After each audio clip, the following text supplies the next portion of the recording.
into brutal scenes, screams of pain, chaos machine, kick out crew, we're ready for the fight, breaking bones, taking it to the height. In the face of darkness, we rise as one. With every blow, our spirit won't be undone. KOC is here, never back down. Bring the pain, you better feel our ground. Down songs on, kicking it into gear. Bodies collide, the pain is crystal clear. Kick out into the battle's just begun. We'll fight till the end, we won't be undone.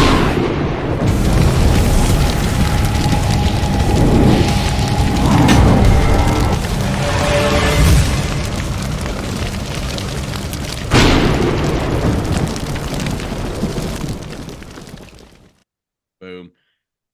All right, ladies and gentlemen, welcome to another exciting and fun-filled episode of your show. That's right. It's the Kickout Crew. Oh, want to thank everybody for joining us last week. We covered Drew McIntyre, one of our favorites and one of y'all's favorites too, I'm assuming. And thank you for watching that on YouTube and wherever you get our podcast, wherever you listen to it. Thank you for following us on the socials. Kickout Crew. Keep it simple. That being said, I want to welcome everybody to this episode. Hope everybody had a fantastic week. And yeah, I guess let's get this ball rolling. So, hey, this is your life. Brent and Stanton. So, Brad, what you got for us this week? You know, actually, it's funny you say that. I had a few things written down on a piece of paper here that I was going to rant about. But you know what? I'm going to talk about something that happened a long time ago. Back when I was in 6th grade, I was getting mediocre grades, to say the least. I was in Catholic school. I was getting like B's, C's. And I would get home and I would, my parents, I answered for them, to say the least. So the one time I saw the D on my report card. So what did I do? I changed that D to a B. All right. I brought it home. My parents didn't say anything. They said, okay. Turn the report card back in. And back then you had to have your parents sign your report card. And you turned it back in. So another 9 weeks go by and nothing, right? So then report cards come back out again the next time. And guess what? I didn't improve on myself. I got another D. So guess what? Did the same damn thing again. So when I turned the report card in, I was already caught. Apparently I was already caught 9 weeks ago. And the teachers are going through the report cards one at a time. And they're looking at me. And I'm sitting down and she's pointing to the others to look at this. Just look at this. And I'm like, oh, all right, well, I'm going to pretend like I didn't hear that. So at the end of the day, like 10 or 15 minutes before class is out, I was told I had to go to the principal's office. And I already know what this is. Okay, so, man, I'll tell you, in 6th grade, you're scared, right? Pretty scared of what's about to happen. So I didn't go to the principal's office. I went to the computer lab and just sat down. And someone said, is there a reason why you didn't go to the principal's office? I'm like, no. And they're like, yeah, I think you need to go to the principal's office. So I went there and she called me out on it. And I said, all right, yeah, that's what happened. And she said, we're going to give you a chance to tell your parents. I said, okay. So I went home and did not tell my parents. Next day came and I got called to the principal's office again. They asked me if I told my parents. I said, yeah. They said, you did? I'm like, yeah. So then the priests are sitting there. The priest came in. And they sat down and they put the phone right in the middle of the desk. And they said, did you call your parents? I said, nope. Well, you got to tell them tonight. I said, all right. So I get home and I was out of paper all the time. And I put the papers in the bag. And I said, all right, I'll see you guys.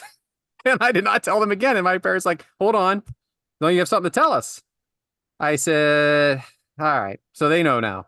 So I tell them, yes, I changed my grades on my report card, which I never felt so bad in my life of how disrespected my parents and felt so bad when I saw it in my mother's eyes. And it was such a eye-opening moment of lying. I just kept this lie going, knowing I was going to get caught, but I was going to live to fight another day. So I remember going into school the next day, and they actually made me tell every single class what I did. I had to get in front of like 1st through 8th grade class and tell everybody in that school what I did. And they actually made me see a psychologist as well and said that maybe there's something wrong with you. Apparently I started a trend though, because it became a thing after that. But this is just some advice out there to some people out there. That was one of those moments in my life I will never forget. It's one of those, like, I hate to disrespect the military or anything like that with like a post-traumatic stress disorder moment, but it is, because I was scared. I was scared from the beginning of just not doing well in school, probably not trying hard enough, but then also lying about it and trying to pull one over. You're not pulling one over anybody. When you lie, you're only lying to yourself and hurting the people around you. So, in sixth grade, I just learned a valuable lesson, and maybe the school didn't handle it quite right by humiliating me in front of the whole school, but it taught me something, that you're better off handling something as it comes. There's always going to be obstacles that come in your way as it comes. So if something is wrong, man, don't wait till tomorrow, because tomorrow is going to you're going to stress yourself out even more. Relieve yourself, get it over with, find a solution, take the penalty, because it's still going to be there tomorrow, and you're only going to make yourself sick about it. So that's my ranting advice Stanton of the day. Hell yeah. Well, yeah, it's true. The more it dwells, it's only going to grow, as they say. It's funny, Brad. I remember I was in 8th grade, and I moved from Florida to Pennsylvania. And my first day of school there, my very first class, I was sitting there, walked in, they introduced me, did the whole thing, sat down, the kid right behind me, he whispered to me, he's like, "Hey, man, you like to get in trouble?" I'm like, "Huh?" He's like, "You like to get in trouble?" Like, "Yeah, sure, why not?" I'm the new kid. I didn't have no friends, no nothing. "Yeah, I like to get in trouble." He's like, "Cool. We're gonna be friends." Since then, me and that dude, best friends. To this day, best friends. Right? There was one time we were in one class, and he had a pair of drumsticks, and teacher took them from him. And he's like, "Man, I want these drumsticks back." I said, "I got you." Because he told him, "Like, you ain't getting these back. You won't get them back at all, this and that and everything else." I said, "I got you." So I started some shit in the class to make where the teacher had to walk me out. We had to walk out, talk to the principal out in the hallway. Well, while we were out there, he went up to the teacher's desk and got his drumsticks, one bag, and put them in his book bag. We came back, and it took her about 5 minutes. She's like, and she was looking around her desk. She's like, "Wait a minute, this ain't right." And she was asking about the drumsticks. So we both got in trouble because she knew I caused a distraction for him to get the drumsticks. So we were outside in the hallway talking to the principal, and he was yelling at us and everything else. He's like, "I'm tired of you guys teaming up on teachers. I'm tired of you guys doing this. I'm tired of you guys doing that." He's like, "Next time, you two," he pointed at us, and he pointed at the door, because we're right there by where the door to walk out.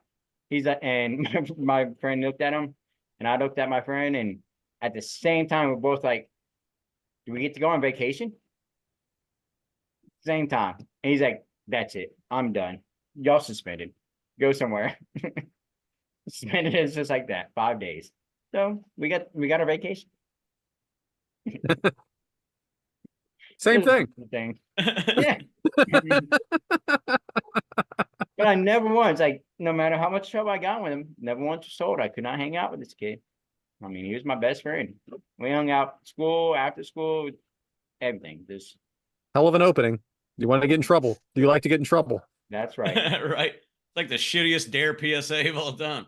You like to get in trouble? Yeah. And I wasn't a troublemaker until I met him. Yeah. Sounds like a great influence. I think maybe the moral of Mike's story is no matter how much shit you get yourself into, there's always a good buddy there that's got your He's always a back. good buddy, and he's there right to this day. He still lives down there in Pennsylvania or New Jersey, and I'm up here in Georgia, and to this day, Send me his number. Maybe I feel like getting into some trouble. I'm not too far. You might need to. I mean, Pennsylvania, New Jersey, that's where I'm at. I like how Mike was like, he's down there in Pennsylvania. I'm up here in Georgia. Like, well, my map is upside down right now. It's just twisted. twisted. There we have it. Back to you, James. All right. Oh yeah, great stuff. Well, you got to be shitting me, Mike. So, Mike, what you got?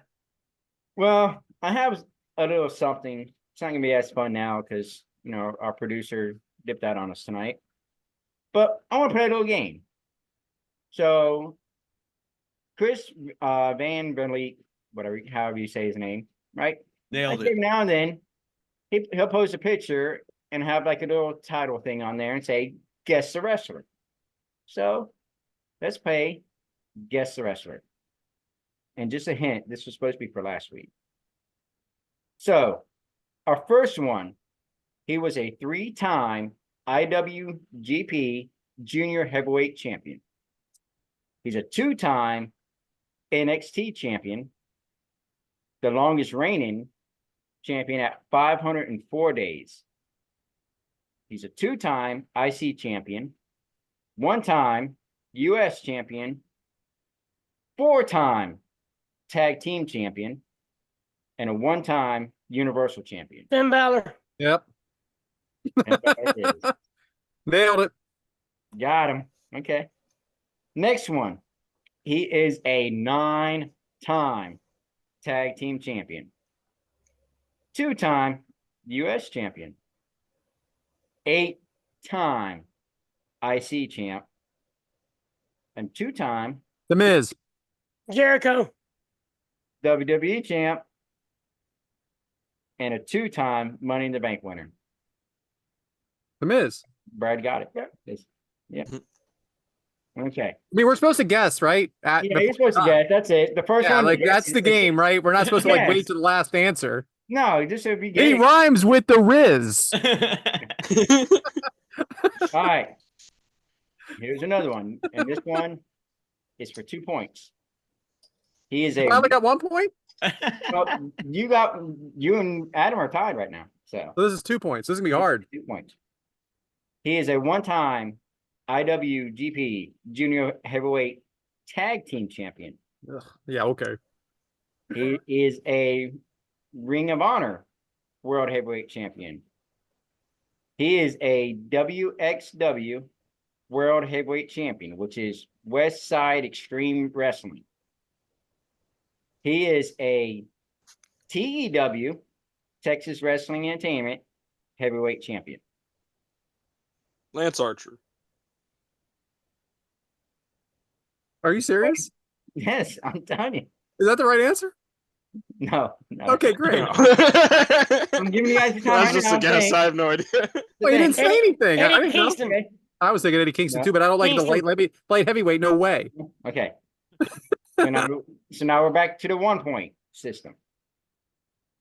He is a 2-time WWE Tag Team Champion, a 1-time US Champion, 1-time IC Champion, and a 5-time AJ Styles. WWE Champion.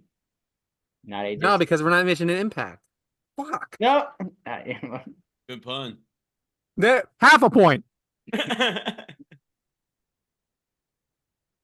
Give up. I don't Cody know. Rhodes. Some say call him a goat. Right on to Brian Daniel Danielson. Bryan? Brian, yes. Light heavyweight. Texas. That was back in his earlier days. That's why I did the 2 point extra for that one. And our final one. He is a 1-time NXT champion. Wait, how many points is this one? How many points? This is 8. 1 point. This is 1 point. Just So- one. He's a 2-time champion, a 1-time IC champion, and a 3-time WWE champion. Kevin Owens. No. I knew there wasn't enough titles. Quit. Give up. Well, I already guessed. I lost. Can't guess twice. Seth Rollins. Not Seth Rollins. NXT is the one that should give it away, right? There's only been about a dozen. I mean, it should, but I kind of gave you guys a hint right when I began this. One-time Do NXT it champion. again. When I said Bobby something Roode. last week.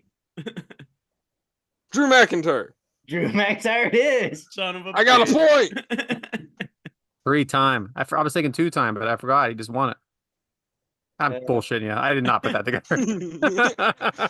One time roll. Still doing better with all the pictures and everything. Yeah, where was the Royal Rumble winner? Huh? Yeah. I didn't add that. Yeah, I know. I was trying to make it hard. They'll make it. Well, that's what she said, but we get the answers. Yeah, but that one, I mean, all you gotta do is take a pill. Dude, Yeah. if you're going to listen to ad reads, Undertaker's is the best. Yeah. But He's yeah. got the best Blue Chew ad reads. And then, I know I done told you guys a story. All right, but I want to tell our fans because, this weekend I'm going camping again. Like you guys know, I like going camping. But don't tell me we're going camping when I'm drunk because I won't remember. And then wait until the day before we go camping to say, hey, don't forget, we're going camping tomorrow because that shit is not fun. I'm just telling you, the past damn day, I've been going through hell and back trying to get everything ready to go camping. Yeah, I feel really horrible for you. This is like somebody. It's like if you're like an avid golfer, your wife says, "Damn it, honey, you got to go to Hilton Head. You got to golf 36 holes this weekend. You got to do it tomorrow." Fuck, hon, what the hell? Right. I gotta get my clubs. Oh I'm just God. saying, like, there's shit that I got to do to make sure. What else you doing? Huh? What? I'm recording a fucking podcast. Today. Yeah, well, she told me at like 3:00 yesterday. Yeah. What Oh you gotta man. do? Grab tent. 28 hours ago, 27 hours ago. Yeah, well, I mean, it would have been nice to know like a couple of days ago. You probably did.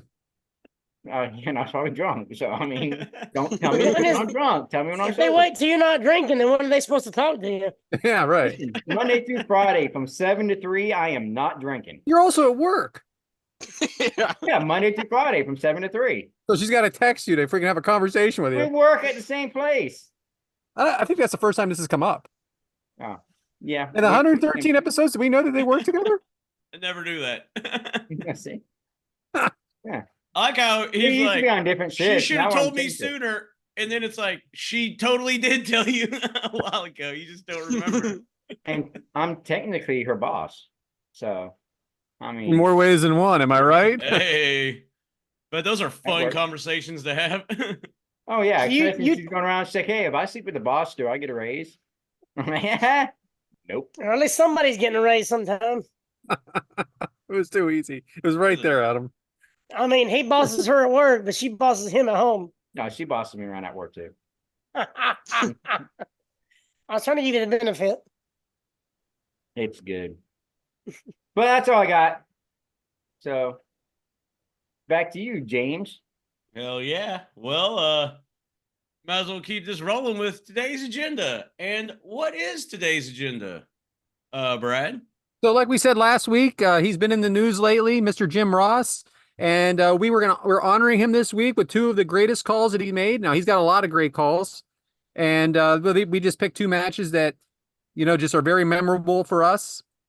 Jim Ross is to all of us, I believe. I don't think I'm speaking for anybody else. I don't think no one here disagrees with me that he is probably the greatest wrestling announcer of all time, and up there as the greatest announcer of all time. Period. Because I mean, he could do any sport really. Puts his heart and soul into it, and what better way to honor than to do two of his matches? That's true. And yeah, these are great calls that he did. And so I guess we're ready for match one. Let's do it, brother. What is match one, you ask? Well, it is The Undertaker versus Jeff Hardy. Oh, what? Bryant, no picture? Oh, that's right. He's too busy, going down the Old Town Road and doing some cowboy shit, I guess. And that's not a Hangman joke because I like Hangman. But anyway, it is The Undertaker versus Jeff Hardy for the WWE Undisputed World Heavyweight Championship. It is from a Monday Night Raw episode on July 1st, 2002. It emanated from the Verizon Wireless Arena in Manchester, New Hampshire. It had a match length of 14 minutes and 5 seconds. It was not rated by Meltzer, nor could I find the attendance. Interesting. But, Devyn, how did we get here? Sorry, the fonts are tripping me out. I tried. All to right, get so it up today. first off, shout out to Bryant. Oh.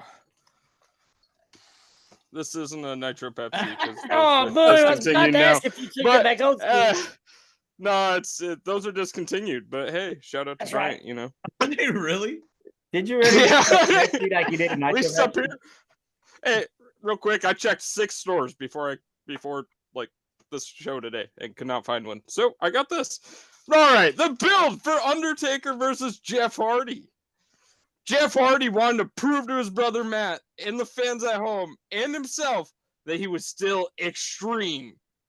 During this disgusting segment with Tommy Dreamer, where the Undertaker was making him like drink vomit, and dude, yeah, it was a very disgusting thing. Jeff Hardy decided to run down and drop kick the bucket of slop right into freaking the Undertaker, covered the Undertaker in this puke.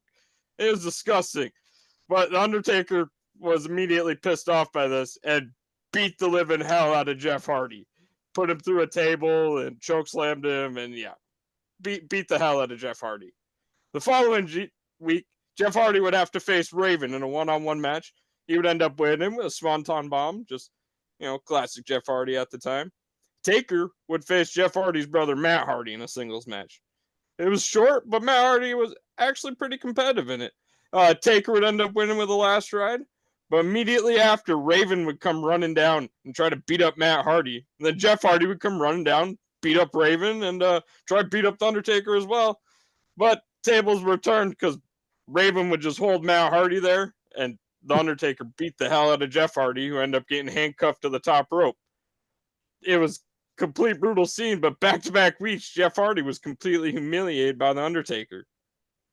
The next week on Raw, Vince would cut the infamous ruthless aggression promo in the beginning of the show, where he would talk about, turning this company into a ruthless aggression side. Vince looked directly at Jeff Hardy and said, "Mr. Extreme, show me your edge tonight against The Undertaker in a non-title match." Backstage, this immediately pissed off The Undertaker because he did not want to fight Jeff Hardy at the time. He was enthralled in a feud with The Rock over his undisputed championship, so he wanted The Rock. Vince said, "The Rock's not here tonight, so take your frustration out on Jeff Hardy. Picture him as The Rock." So it was literally a less than 3-minute match. The Undertaker destroyed Jeff Hardy once again, gave him another last ride in the middle of the ring. And then as he was leaving, Jeff grabbed a mic and said, "Taker, this isn't over. I want a match for the WWE Championship, but not in a regular match. In my match. My match to beat you is a ladder match."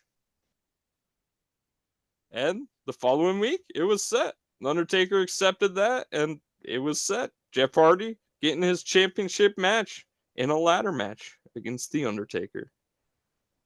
Peek behind the curtain. Devin gives me stuff to ask him up front, but it's always funny when he answers his question before I ask it. What started the week before this match? The ruthless aggression era. Well, thanks for letting me know. No problem. I just like doing the accent. All right, American Badass entrance for The Undertaker. Now let's just do a quick vote, guys. I think we've done it before. American Badass or the Dead Man? Who's your favorite? James. Dead Man. Yeah, Adam. Dead man, 100%. Whitaker. Dead man. Devin. American Badass. Badass, but we lose. 3-2.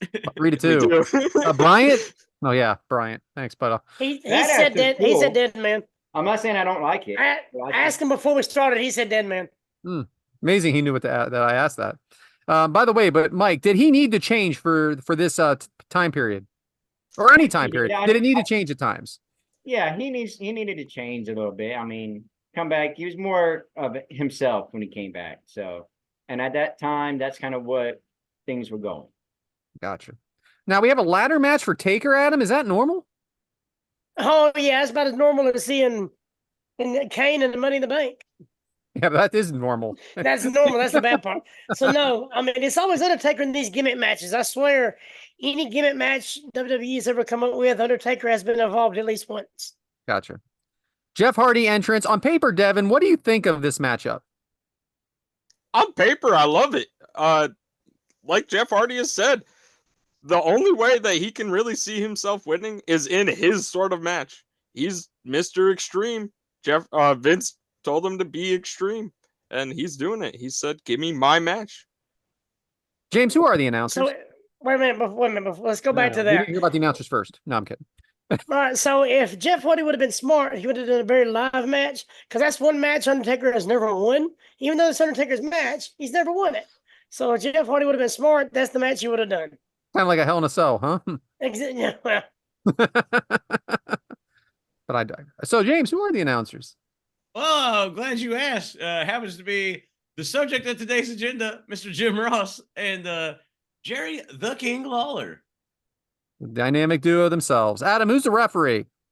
usually there's ladder matches. You see a couple of them, but for this one, there was the one and only Earl Hebner. That's right. Hardy kicks the ladder into Taker on the outside. Hardy leaps over the rope onto Taker. Chair shot by Hardy. Mike, Hardy doing what he needs to early in this match, right? Yeah, he's trying to hurt him. Get the early advantage, huh? Yep. Do what he can. He's quick and fast. That's what she said. Yeah, right. Clothesline, clothesline Taker, punch by Taker. Undertaker in control on the outside. Methodical style compared to a flying, like a high flying style. Adam, what do you think of the two styles clashing? I mean, it's crazy, but they actually tell a good story, especially since Undertaker's one of the best punchers in the business. He is. So yeah, it was a good story. I think they did pretty well. Are they ever going to get in a ring though, Devin? Yeah, they eventually will. I mean, you know, they'll get there. But The title's Devin, above the ring, so they got to get in there eventually. real quick, I got a New Hampshire question. What's the saying in New Hampshire? All right, so Jeff Hardy cut a promo early on Raw, and he said, "We all have a saying here in New Hampshire: it's live free or die." Oh, again, Devin question. Hardy reverses Taker into the ladder, now using the ladder as a weapon. Leg dropping the ladder onto Taker. I mean, the way this looks, James, there's no way you're not getting some cuts or bruises here, right? Yeah, I would assume so, especially once you decide, hey, it's a ladder match. You kind of have a feeling, you know, maybe not an intentional, like, you know, hey, we're going to bleed, but you got to think there's going to be some nicks and cuts for sure. Yeah. Ow. Yeah, Ow. ladder matches suck. I promise you that. Oh, yeah, you've been in a lot of them, huh? I've been in one or two. Yeah, one or two. That's my man. Referee Adam. No, I wrestled in a ladder match. I believe you. We all believe you. I wrestled and reffed in one. Reffing is a whole lot easier. Just putting that out there. Hardy in the ring. Taker drives ladder into Hardy's face. Hardy in a definite Matt Hardy. No. Jeff Hardy in definite pain. Taker using the ladder as a weapon now. Knocks Hardy out of the ring onto the announce table. Taker climbing the ladder, but he changes his mind. Is that a mistake, Mike? Or does he need to win now? Or does he just want to punish this man? I think and to himself, he's like, I got this. I can just keep on punching. This bastard called me out again. I'm going to show him what I can do. Taker drops Hardy onto the announce table. But JR is really upset here, isn't he, Adam? Oh yeah, you're gonna break this kid. What are you doing? This ain't necessary. I'm surprised Undertaker didn't rear back at him. Really, I know. Taker throws Hardy into the barricade, now using the chair. JR is now escalating his displeasure. Devin, why did JR step up his game for this match more than usual? I think it was just the whole title atmosphere. Like, we haven't really had a title match on Raw in a little while. And it was the Undertaker facing the underdog Jeff Hardy in an extreme ladder match. Like, there's you don't see that often either. So I just think it was exciting. It was bringing the excitement. Both men back in the ring, kick to Hardy. JR and King are talking about their opinions and are amicably arguing during this part of the match. How's that working for you, James? I mean, it's good to see a little contrast, I guess. But if you're doing too much, like back and forth, like focus a little more on the match. But I do like, it's good. A face and a heel type of thing is good, I guess. But as long as it pertains to, like, you don't lose task of the job at hand or whatever, lose sight. I felt that, like, it was amicable though. Like I said, like I feel like they weren't really mad at each other. They just were disagreeing. It was an interesting dynamic for me, for sure. Hardy fighting back, but Undertaker stalls it. Taker torturing Hardy slowly but surely. Kicks to the face of Matt. Oh my gosh, I can't do this. Matt Hardy's my guy. Matt's my guy. All right, I love him. It's Shout because out- Matt Hardy is everybody's favorite wrestler. Shout out Matt Stryker. Big leg drop on the apron from Taker to Hardy. I'm just gonna go with the Hardy. All right, so big clothesline in the corner by Taker. In this moment, does Hardy remind you of Darby, Mike? No, because Darby wasn't around then, but Darby does kind of remind me of Hardy. Okay, I appreciate you calling me out of grammatically. Apparently, I didn't do that properly.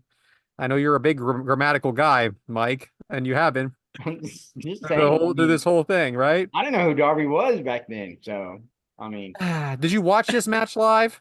Were you watching wrestling at this time? I believe You've literally, because the answer is no. You've literally watched Darby matches before this.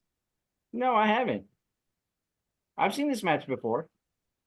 Before Darby, before AEW, I've seen this match before. All right. I'm glad to see you were watching in 2002 because I thought it was 98, 99, and now. Oh, pretty much. I mean, I still kept up with everything. You're a good sport, man. Hardy moves out of the way. Taker into the ladder. Hardy with the corkscrew off the top. Crowd is excited. Boot to Hardy out of the ring. Kick to the balls by Hardy. No rules, right, Adam? Right. That's it, baby. Ladder matches means no rules, means an easy night for the referee. All right. So now we have the flip out of the ring. Dive out of the ring. What is it called, guys? I never get this right. When he Tope dives out of the, suicida. is it a tope suicida? Mauro Ronaldo called one of the matches we did. It was a Tope El Coro or some shit. El like that. Congelo. I wrote down tope suicida and I thought I was wrong. Just want everybody to know that. Suicide dive. Always go with your first instinct. Hardy with suicide dive is straight ahead though. This was a flip. Oh, okay, let's Congelo then. Whatever. You don't freaking know either, do you? I thought I forgot it was a flip. So You're gonna Kahilo your way right out of here. You not just watched the match like 20 minutes ago? I watched No, it I on. watched it earlier today. I watched it Sunday. Just so everybody knows that. Hardy with the biggest ladder in the ring now. Taker back in the ring, breaks everything up. Hardy counters Taker. Now JR is heating up. It's a chills moment, and it's before the chills moment. The chills moment before the chills moment. Isn't it, Devin, the way JR is getting so excited here? Yeah, absolutely. Like, this is the opportunity. Jeff's got his chance. Like, hey, if you don't get it now, you might not get it. So hurry it up, Jeff. Hurry it up. Chair to the back of Hardy falls off the ladder. Undertaker has Hardy, but Hardy grabs the chair, hits Taker. Then a huge chair shot by Hardy. Here he goes, James, but Taker breaks it up. That son of a bitch. But JR is, I mean, I'm glad we chose this match because obviously we only remember one line, it feels like. Well, But here we hot go. damn, like you were saying, JR is on his shit in this match. Why don't you go ahead and say the line for us, James? It was me, Austin. Oh, wait.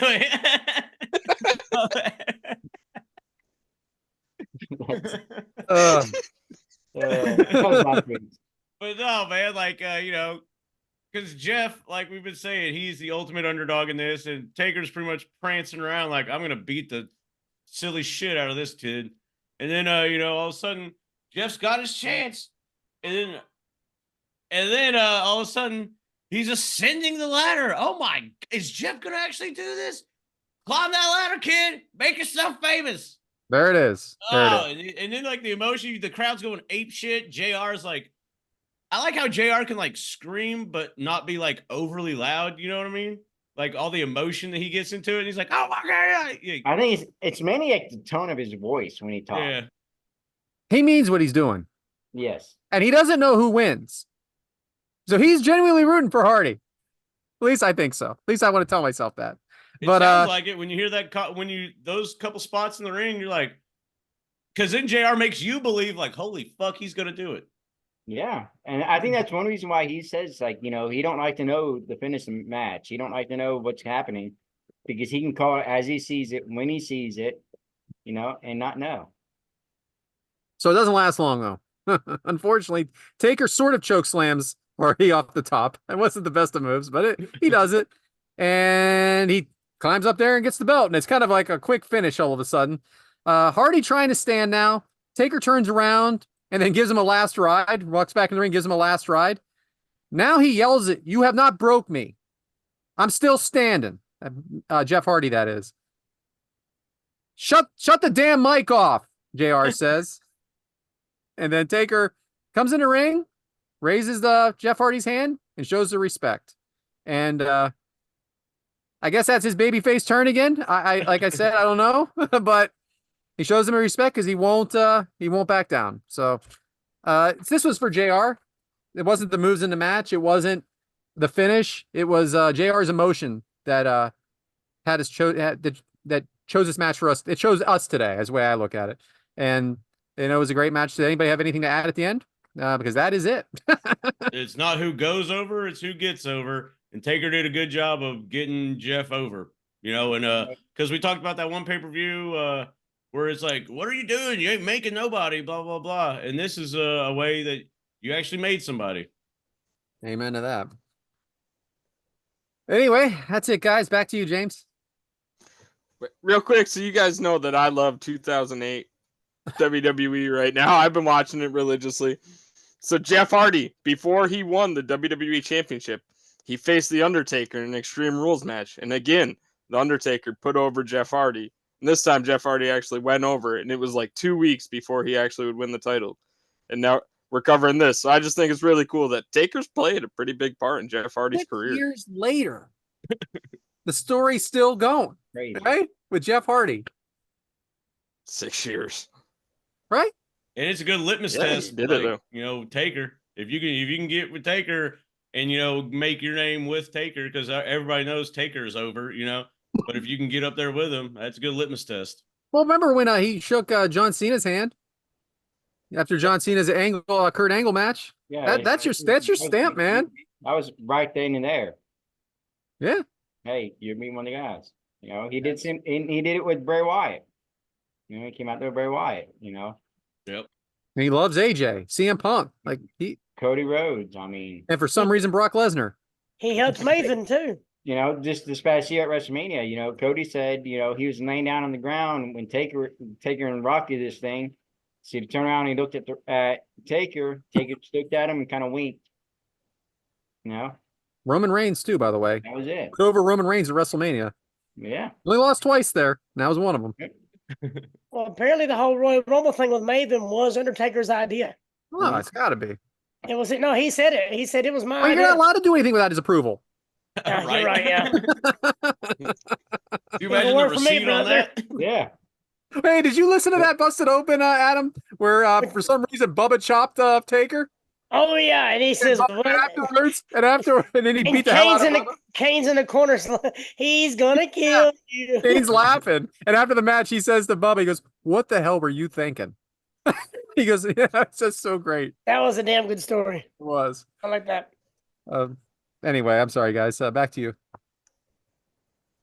Well, yeah, great match. Loved it. Up next on the outline is Adam. You got anything you want to? Well, next show that we do, I'm going to start doing like a not a deep dive, but I'm going to talk to one of the shows I do when I ref. I'm going to kind of grab a guy, maybe one of the guys that's got a title opportunity, or maybe one of the champions, and just get a little background about him, and then come on the show and talk about him. Kind of like a independent, like it says on the outline, independent spotlight. So that's a pretty good way to put it. But that's next show. So, because this is spur of the moment. But NXT did Battleground on June 9th. Awesome pay-per-view. We have a new NXT Women's North American Champion, Kaylani Jordan. Great ladder match. Nathan Fraser Axiom beat Carl Anderson, Luke Gallows. Retained the NXT tag titles. Lola Vice beat Shayna Baszler in the NXT Underground match. Actually, a pretty damn good match. The whole PLE was a great one. Oba Femi beat Wesley and Joe Coffey. Roxanne Perez beat Jordan Grace, which I didn't like that ending, but I thought Perez looked strong. I really did. I didn't think she looked like a chicken shit heel at all. I thought she looked strong. I thought she had some great moves in that. And I think that match is not getting. I think that was the match of the night to me. And I know that everybody wanted Jordan Grace to win, but she's not part of the organization. I don't know how you can expect her to win. But I I think thought it's just a finish. I'll tell you what I didn't like, Mike. I didn't like Dana Brooke showing up, and I'm going to tell you why. Or the other one, Paxton. Tatum I think Paxton? we're in it. Yeah. But she's I at don't least like that. part of NXT. Mhm. And I understand why you bring in someone else from TNA to defend the TNA brand, but it ain't her. You don't bring in Dana Brooke. Dana Brooke couldn't get over in WWE. Why would you bring her back? Because here- that's because she's been chasing Jordan Grace. That was Like bad.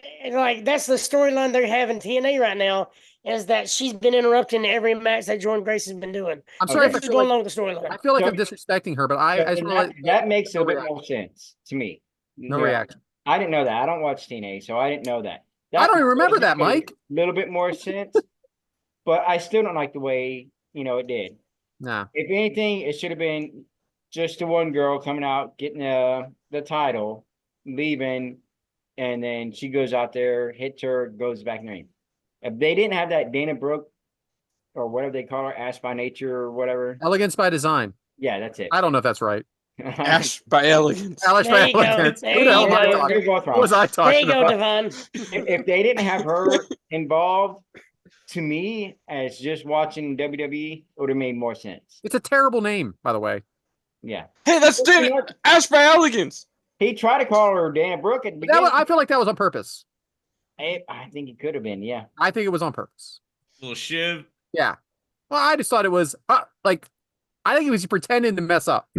Well, he did it a couple of weeks before when Ethan Page showed up, and he said, "Ain't he part of AE?" And then Booker T was like, "Hey." Where you can't say AEW.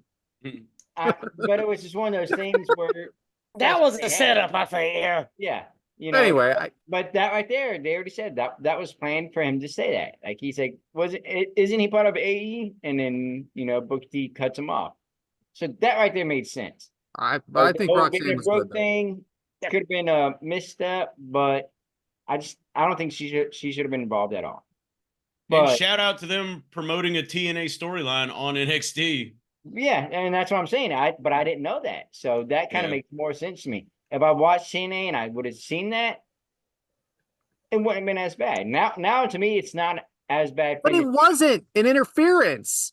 She just was taking the title off of the other competitor. Yeah, was but it got her I don't distracted. think But they the whole needed both point of was them. she should have prevented Jordan Grace from winning, which it didn't. Right. It had nothing It to just do with got her- anything. It got a distraction, Eh, but I thought it was a clean win. They didn't need both of them doing the title thing. I've watched it 3 times. I just want to let you know, I keep watching for that distraction. I feel like Jordan Grace had the advantage after the distraction. She did. yeah, I mean, that's what I'm saying. So then what are we talking about? That's just the part that got me. Like Pop what Rocks I is said, awesome. With Adam saying what he said, it makes more sense to me. Like, Yeah. why have her come out here just to grab the belt from him? Mike, And my how she issue is- reversed Jordan Grace's finisher into like a cutter was pretty sweet too. Yeah. See, That was when sweet. she first came out and did it, I thought she might have been on Jordan Grace's side, but then Jordan Grace hit her with the damn belt. I'm like, what the fuck's going on? Like, then I'm like, all right, I don't know what the fuck's going on. So, All right, so real quick, as we're recording, tomorrow night is the TNA pay-per-view. And Jordan Grace is putting her title up in open challenge. So who do you guys think is going to answer that? You think it'll be an NXT wrestler? I think it could. It will be. Listen, yeah. Just like next week when they say with that the NXT champion. I don't. I'm going to tell you why. They would have promoted it. They would promote NXT coming on their show ahead of time to get views on that pay-per-view. I don't know. I think people are already trying to view this just to see, especially with it being an open challenge. Hey, it's possible. Let's look and see. I don't think so. I'm kind of with Brad because it's on a Friday. So it's kind of competing with SmackDown. I just don't. So- I just think that if they're going to have something on the show that probably only gets a limited number of pay-per-view buys, they would promote the hell out of that. Well, I will find out Sunday when I get back home. I'm going to text you Friday. I won't get No, it. no, you're going Can to you answer. believe this, Mike? I don't have service where I'm at. No, you will. No, I'm camping. I don't have service. Bullshit. Can a carrier pigeon get there? We're gonna get you that message. Smoke signals. Is there like somebody running the site? All right. Anyway, we've rambled enough here, Adam. What else we talking about? And then the last match of Trick Williams, Ethan Page, great match. I wasn't too thrilled at the ending because it just showed Ethan Page just going after the referee 2 different times. It was made him look kind of dumb. I actually thought it made Trick Williams. I think he made Trick look good because Ethan is such a veteran wrestler, and I think that was the idea here. But it made Ethan Page look dumb, arguing with the referee too many times. But that's Ethan. You know, good old Ethan. All ego. Ethan. Good old dumbass Ethan. We look like this is a title match, but I'd rather argue with the referee. When we first started this show, we probably could have had him on. Not anymore, huh? And then real quick, as we record this weekend's Clash at the Castle, Bianca Belair, Jade Cargill versus Alba Fire Aladon versus Shayna Baszler, Zoe Stark. Then the Intercontinental title, Sami Zayn, Chad Gable. Women's title match, Bayley versus Piper Niven, which I'm interested to see how that goes. Because Piper Niven, I'm glad she's finally getting some recognition. I quit match. They're giving Yeah, international stars shine. This is what they're doing here. Oh yeah, because she's she's from the Like she's gonna show good. She's gonna have a good showing, but she's gonna lose. Yeah, I miss her home country, so why not let her have it? Cody Rhodes, AJ Styles, I quit match. Damian Priest versus Drew McIntyre for the World Championship match. It's gotta be Drew's But moment. Judgment Day is banned from ringside. Perfect. He doesn't like him anyway. So CM Punk can come back. He's just a dick now anyway, Devin. Damian. How do we think I that? think I mean, good old Phil's gonna come back and stop Drew. I heard he couldn't get a passport. is somebody going to pick him up from the airport? Let me tell you something right now. WWE, everybody better have a passport lately. Yeah, even Gunther's been going overseas now. Hey He guys, was in Saudi Arabia. You think it's set up for Drew to win? I mean, is that like kind of what we're all pretty much Yes. Because he didn't win last year. He's got to win this year. Especially at Clash of the Castle. It has to like? win. So They're is about that to why set up you, him and CM Punk. is that why you bring back CM Punk? Because everybody knows the outcome, so you got to do something. So there you go. And you could tell your dad, Randy Elcry, this guy's getting a push, I think. He called me yesterday or the day before, and he was like, I don't think you guys understood my question. I was like, oh, don't worry. We had a lot to say about it. Just one question. Does Chad Gable beat Sami Zayn? I think so. I think so. I think Is that it Chad Gable's time finally? And I think it's his time. And I think that Otis is going to turn on him. But I think Chad's still going to win and piss everybody off. I hope Chad wins it. He deserves it, man. Yeah, he does. I mean, Sammy doesn't need this. Probably Well, some I type mean- of dusty finish. Yeah. they're saying something about, his contract, they agreed to let him win it, if he resigned. I don't think he's going to win it right now. I think he wins it. It's too many matches now. Ah, It should have been over. Yeah, It should have he's been done. done. He's not had so many chances. He's not going to lose Yeah. it again. Why are we doing this again if he's not going to win it? That's my point. Because I think Otis is gonna turn on him and cost him the match. Or Otis once again Like- defends him. Like, seriously, that's happened like 12 times. Now, he gets mad, but accidentally knocks out Sami Zayn That's what I think is going to happen. He's going to like actually go to turn on on Chad Gable. on Gable, but then fuck up Sammy, and then Gable's going to like heel smile and like get the pin, like, haha, you tried to fuck me over, and you made me champ. I'll find out Sunday when I get back. You're going to miss everything. I am. What a fucking week to go camping, right? Man, man, you Yeah, really oh screwed. shucks. You're going to have to miss wrestling again. So I heard Not that. enough on. I'd rather be out there anyways. You're gonna miss something you don't watch. And then busy weekend for me. I got one show tomorrow, 2 shows Saturday. What else is new, kid? So Yeah, what shows? Pro South?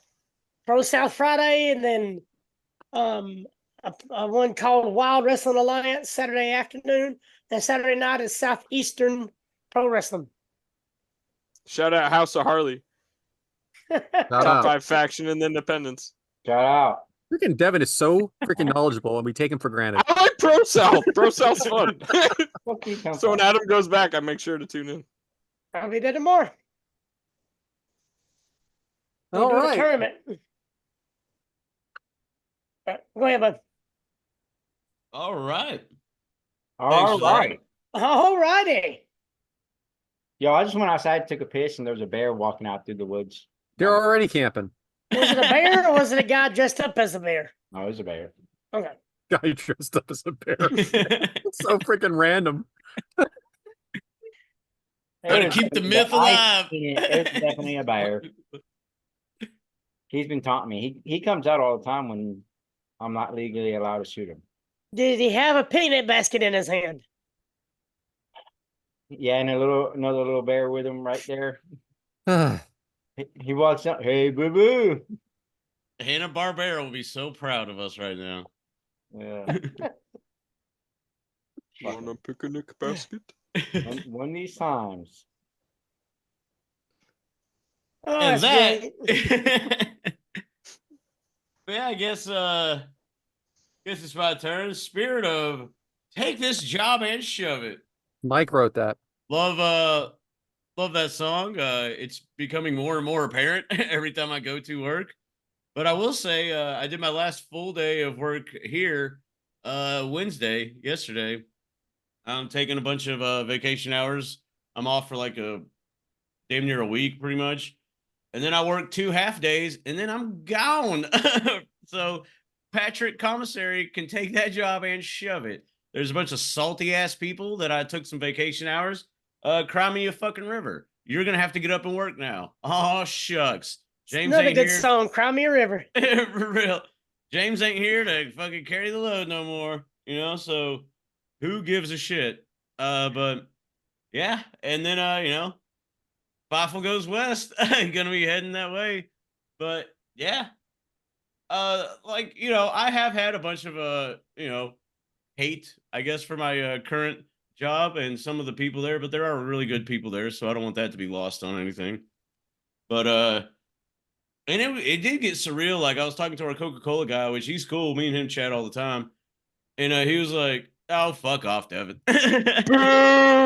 Boo! It's ridiculous. And he's like, "Yeah, when's your next day you work?" And I was like, Tuesday, Wednesday." He's like, "Oh, well, I start vacation and I'll be gone till the 25th." And I'm like, "I'll probably be moving on the 25th." He's like, "Hey, Dave, this is the last time we're gonna see each other, huh?" And I was like, "I'll be, because we're probably legit never gonna see each other again." Like, that's a real thought, And some of the people I'm at work, I'm like, man, it's crazy to think 99%. Like, I mean, there's a small chance I may see these people, but I'm literally never gonna see these people again. Like, that's a weird thing to think about. Is there people, and I'm just for all you guys, because I know, I work in a plant, so, we kind of work together, but we like, I guess you call it your work family, your work friends, people that you guys, their family history, their family thing, kind of talk to at work. Mm-mm. But then if you leave work, do you guys still communicate? Do you not communicate? Or is it just, I mean, I got a couple of them out there, I met from work, good friends with, I mean, there's one that used to work there, don't work there now. Me and him still good friends. We talk all the time, we hang out, a couple of them out there like that. We after work we'll go out to the creek together, do something, but those are like your work friends, and something happens in their family life, you always there for them, you always support them, I know that's one thing that we do is, like if, somebody gets sick or somebody loses somebody, we try to get together and do a little fundraiser thing for them or, do something. And it just makes like a little community. Like you guys all kind of work together. You're there most of your life anyways. You're there 40, 50 hours a week anyways. So Yeah, fuck them. Sorry. But I always say, because they're like, "Oh, we're a family." I'm like, "We are not a family. I'm not related to none of you motherfuckers. We are workplace associates." I agree with that family line. I think that is thrown around a little loosely sometimes. yeah, I mean it can be. I mean that's why I said like, you got your like work friends. Yeah. So and then it's like, but when you leave, then it's like you never see him again. But I mean, when we're you're on there, Facebook. Yeah. I mean, yeah. But Maybe a I'm not special like, time. I'm not calling my boss like, "Hey, you trying to kick it?" Like, no. right? No, I saw my old work best friend today, actually, because I went to her new job, like just to pick up some new things. But Her. so when I was over, Hmm. yeah, but Erica's married. She's really cool. But I worked with her for like literally like 6 years, and then she left like 6 months ago. So Yeah, well, I mean, it I've was been kind there, of weird running into her. Like, hey, how's it going? right? I've been there for 10 years, so like a lot of these people, work the same shift, work all the time. Like I said, we're always working together and doing something. So you kind of get that little special, I guess, not special, but like that little work bond together. My position group, I'm a CAO, and all the CAOs are like, "Oh, we should get together for lunch and stuff before you leave." And I was like, "All gung ho for it." And then they kind of really pissed me off like last week, and I was like, "Man, fuck them, fuck your lunch. Like, I don't Yeah. care to eat with you people." And it's just like gonna be fake ass bullshit anyway. Like, we don't like each other, so like, Right. No, there's some of them, like if I see them in Walmart or something like that, like I won't say hi to them. Some of them, I'll say, hey, how's it going? But then there's some of them, like, hey, man, I'm going camping this weekend. You ain't got nothing to do. Come down and pitch a tent. Let's go. It's a 10, huh? I mean, we're all about the same thing. this camping thing, you go from like pissed off to happy to pissed off to happy about this camping thing. Like, Oh, I love camp. I love camping. I was just mad because I didn't remember that we were going to go camping because I would have had so much shit fucking set up ready to go. Mike, you need a down there notepad. Monday. I would have had a fucking tent in my camping spot Monday if I knew about this shit. You should keep a notepad and a pencil on you at all times. So like even while you're drinking and get super drunk, be like, all right, going camping next week. can't wait to read some of those thoughts. Taking notes. I'm gonna start telling them text message me what we're doing. We make plans when I'm drinking. Message me, text message me. And that is the spirit to take this job and shove it. CAO, CAO, CAO. I No don't more. know. CAO no more. I'm a manager now. Yeah. Hey. Yeah, for everybody out there, James is in management, so think about that. And you know what else we can think about? What? What are you gonna do when people come over drunk the next night? I don't give a shit. Work. Boo. Cry me a fucking river. Again, like good song. So I never came to work drunk. So I came to work hungover as fuck a couple times. But oh, there's a couple of them 3 a.m. days where I'll be zooming and I look at the clock and it's 12:30 and I'm like, holy fuck, I gotta go to bed. And I'll wake up like not still drunk, because I drove to work, obviously, but there have been some questionable mornings. You're checking in at the base and they're like, hey there. Like, how we doing today, James? Like, give me like 2 hours. Fridays. Oh, good. Yeah, most of mine are Fridays. You know what else is awesome? Match 2.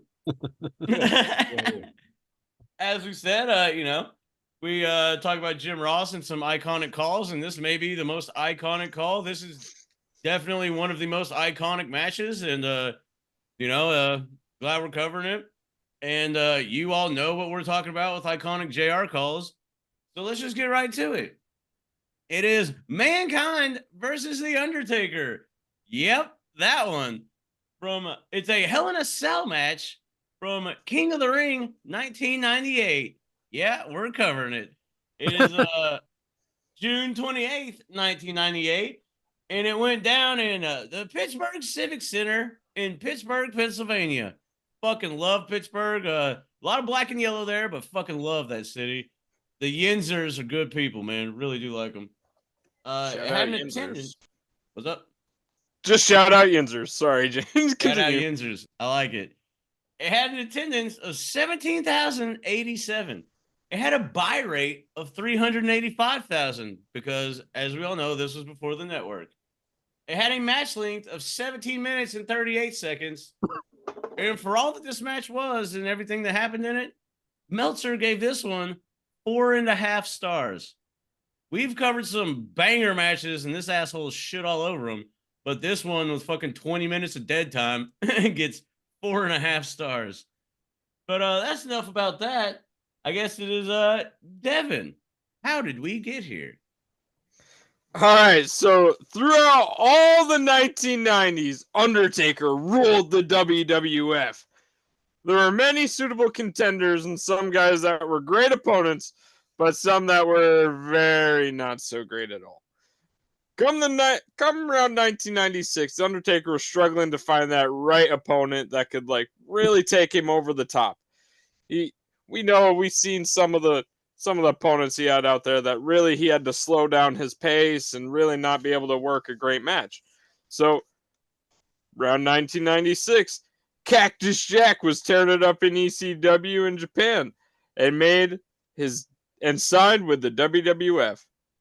He debuted as Mankind.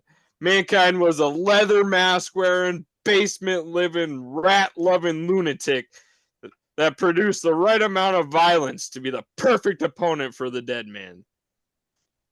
First came their matchup at King of the Ring in 1996, which Mankind came away victorious.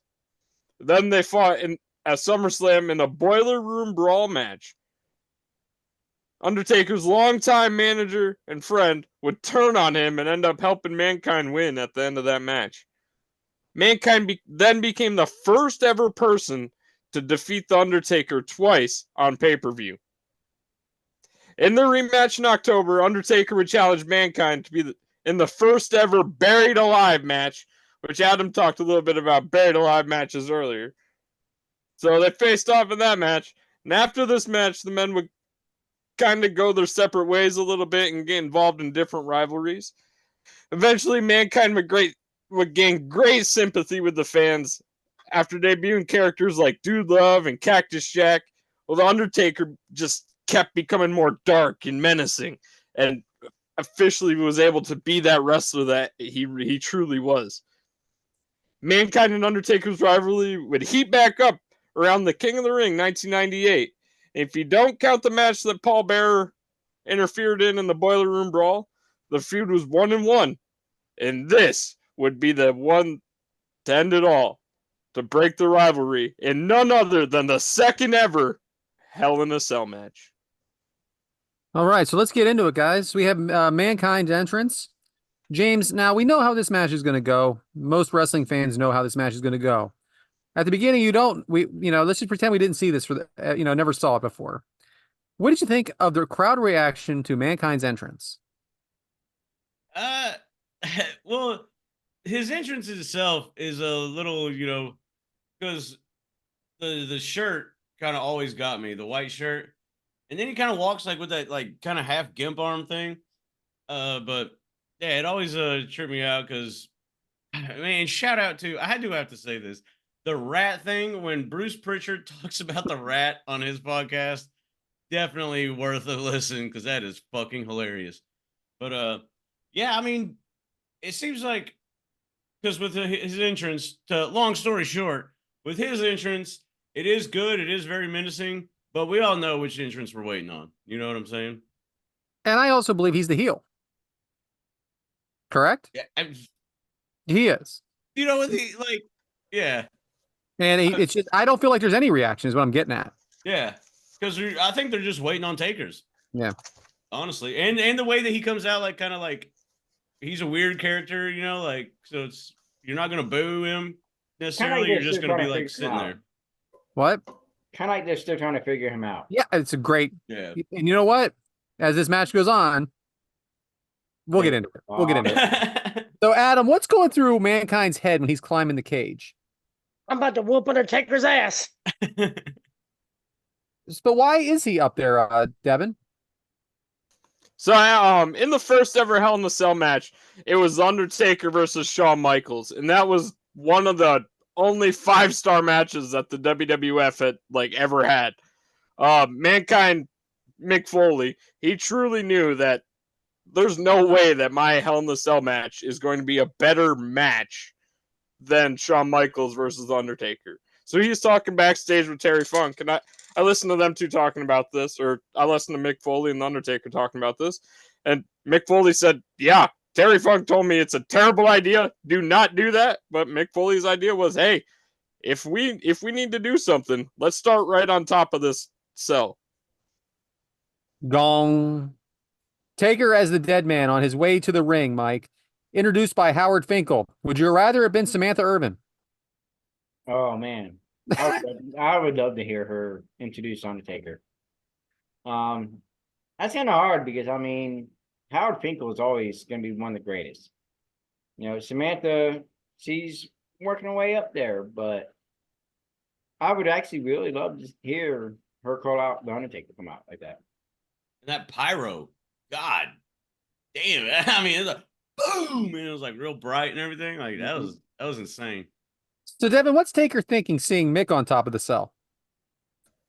Yeah, so Taker had a broken foot at the time, so Absolutely. the thing he was thinking was, are you freaking kidding me, man? I gotta climb up there. I think there's a few Yeah. times when he's thinking that in this match. You can see it all over his face. He's thinking this asshole. For real, this asshole knows I got a broken foot and he's gonna make me climb up this damn cage. All right, James, we know the answer already, but who are the announcers? Well, you know, as per the agenda, it is of course Jim Ross and Jerry Lawler. And you know, as we're gonna get into, another dynamite call. So, Adam, who's the referee? That is Warrior Award winner Timmy White.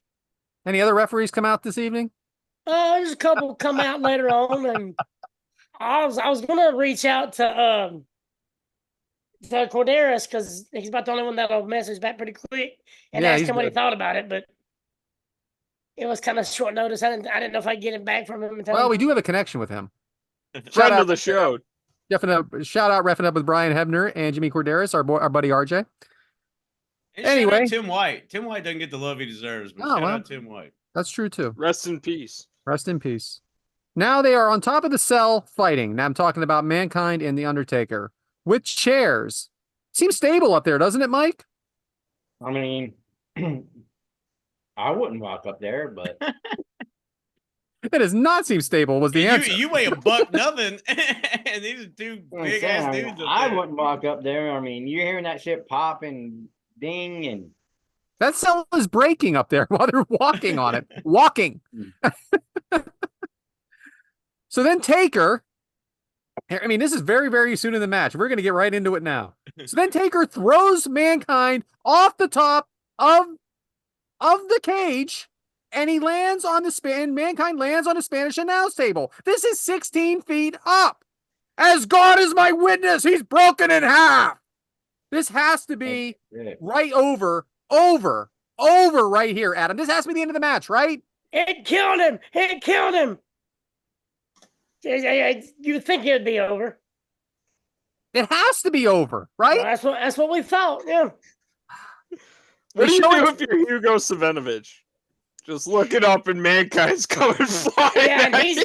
and the way he takes like a small bump where he's halfway leaning over, hanging onto the railing, and finally just falls back.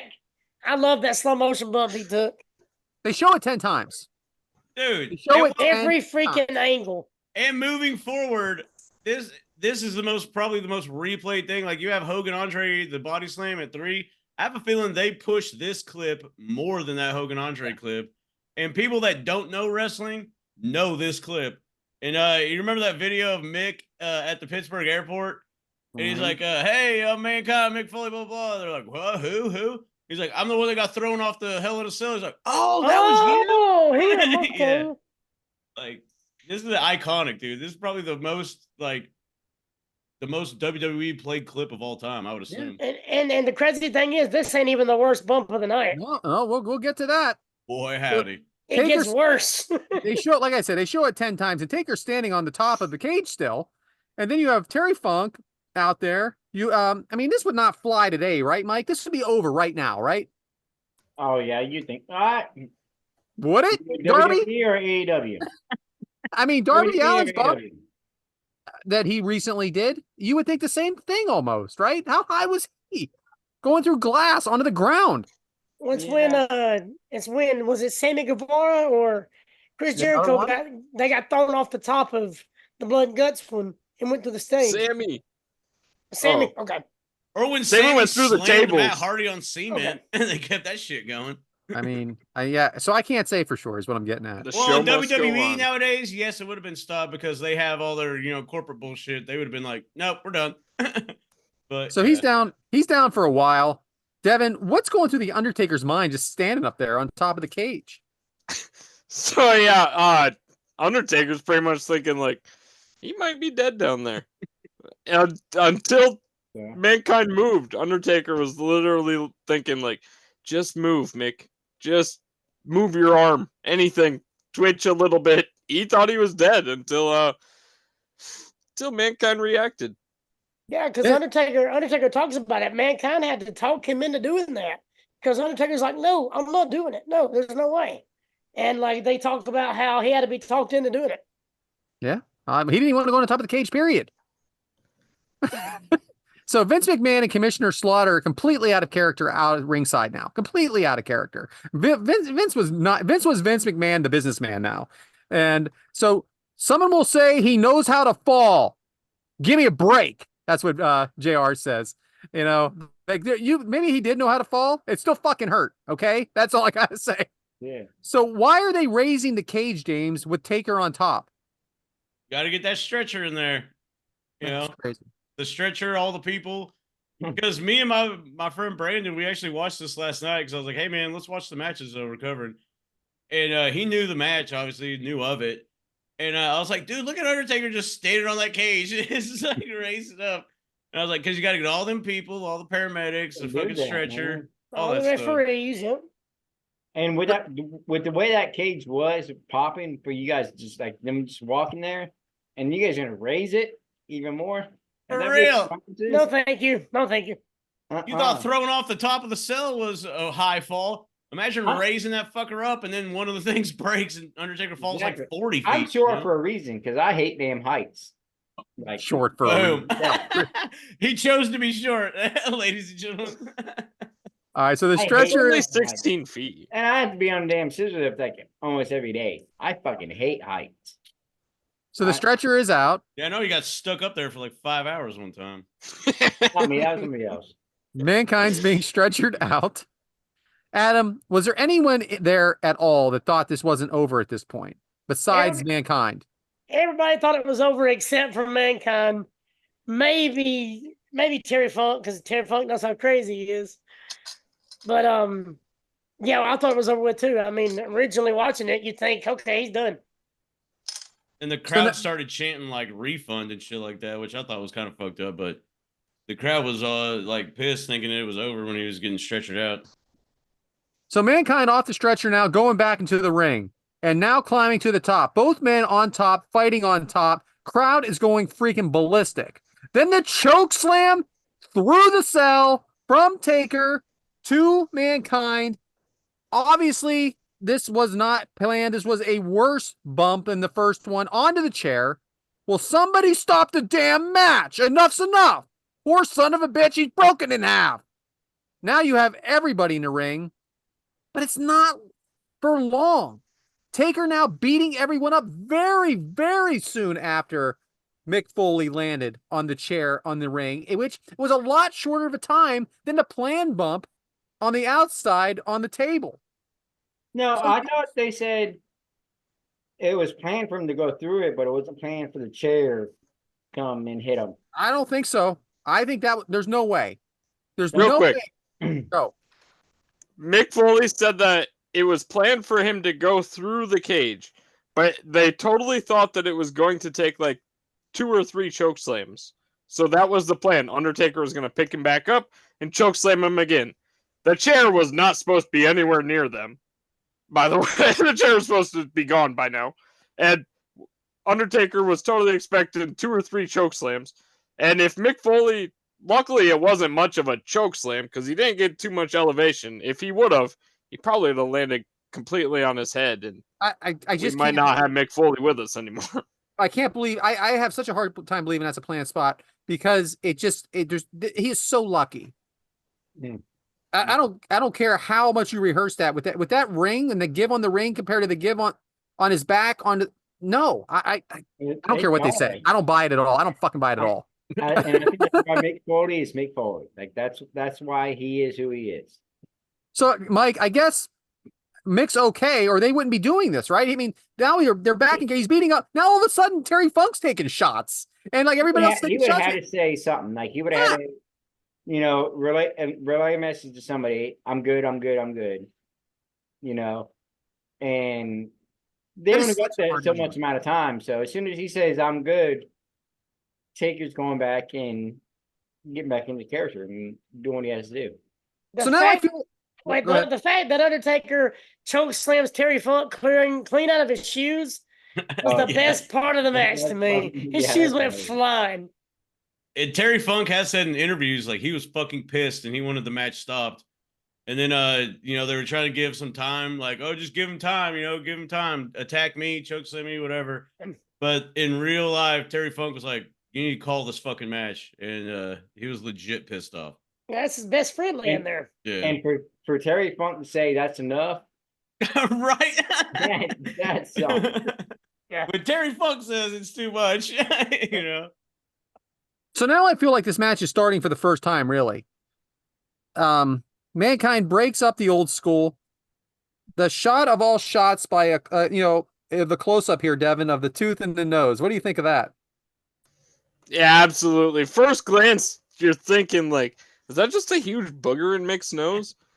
But then when you keep looking at it, you can kind of tell that's more than just a booger. And then when I listened to Mick Foley talk about it, when he landed on the apron, the leg of the chair hit him directly, and his top tooth his bottom tooth shot up through the roof of his mouth into his nose. So that was his front, middle, bottom tooth sticking it out of his nose.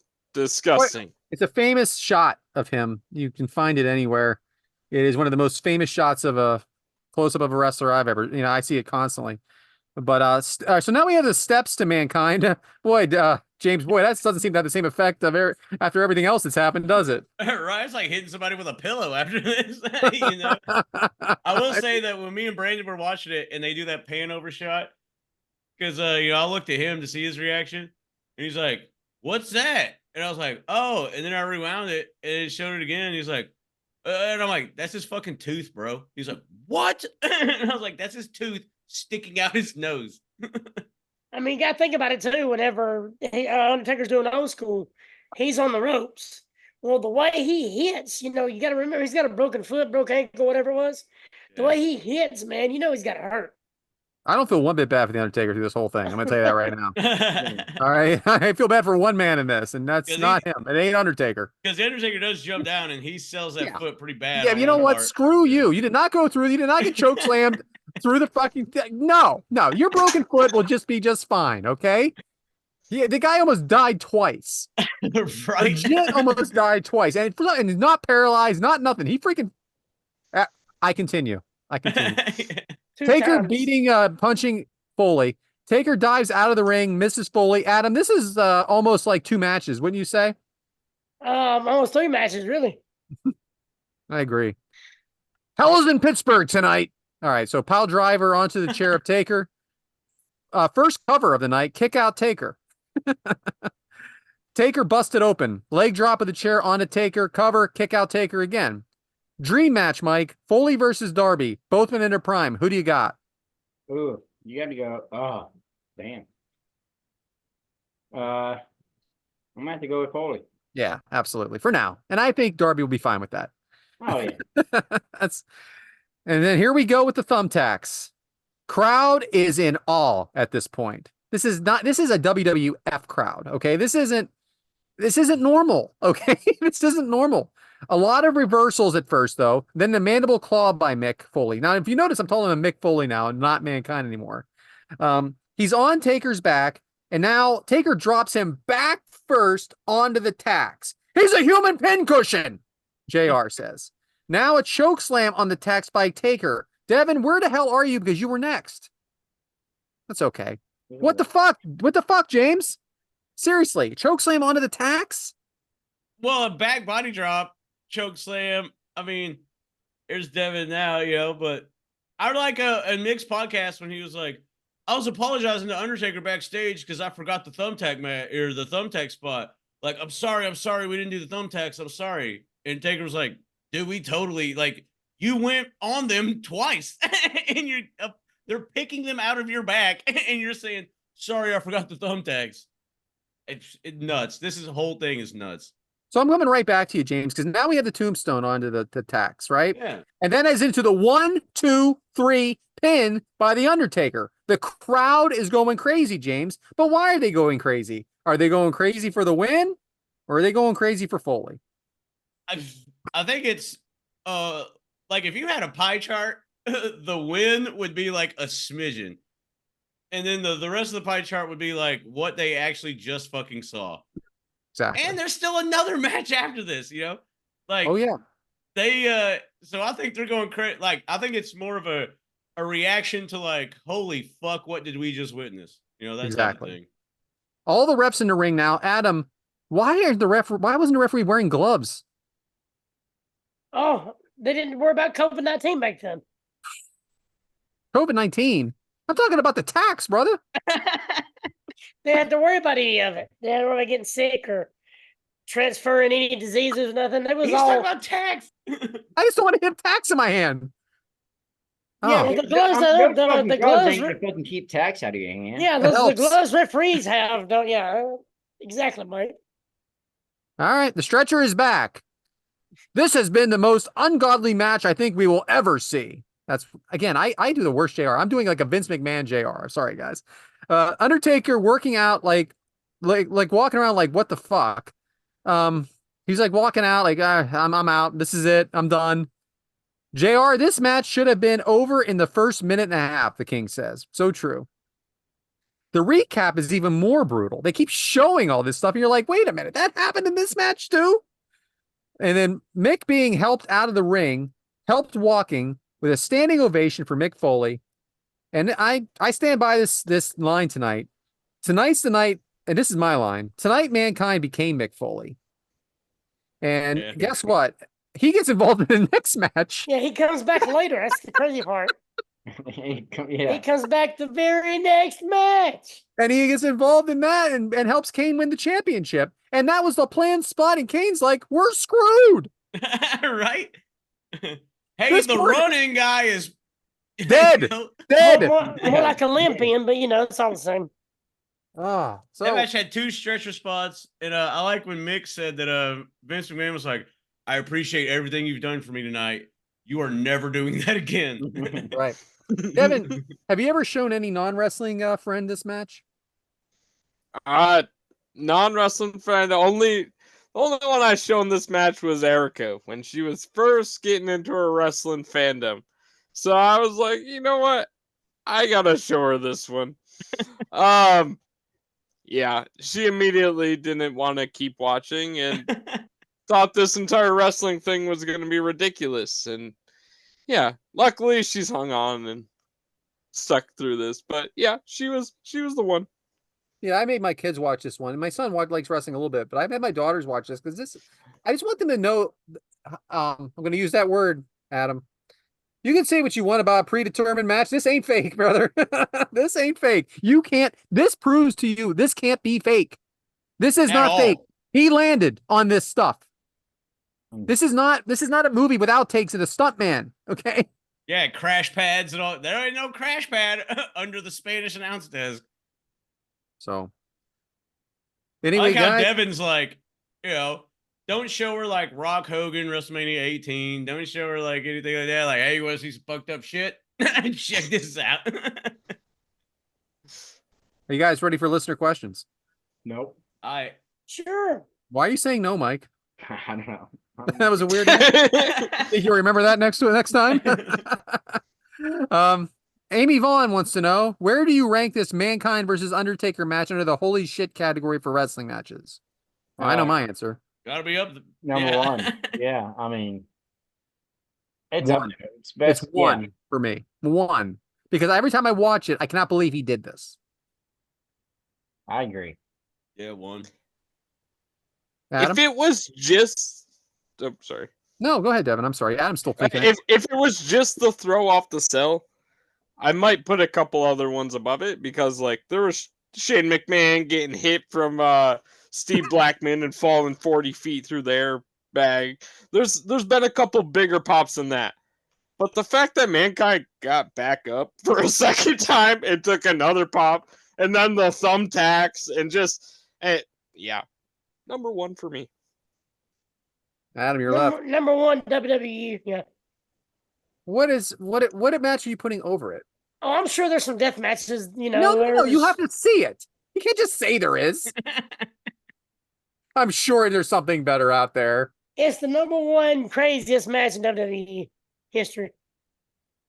He won't commit. He just won't commit, folks.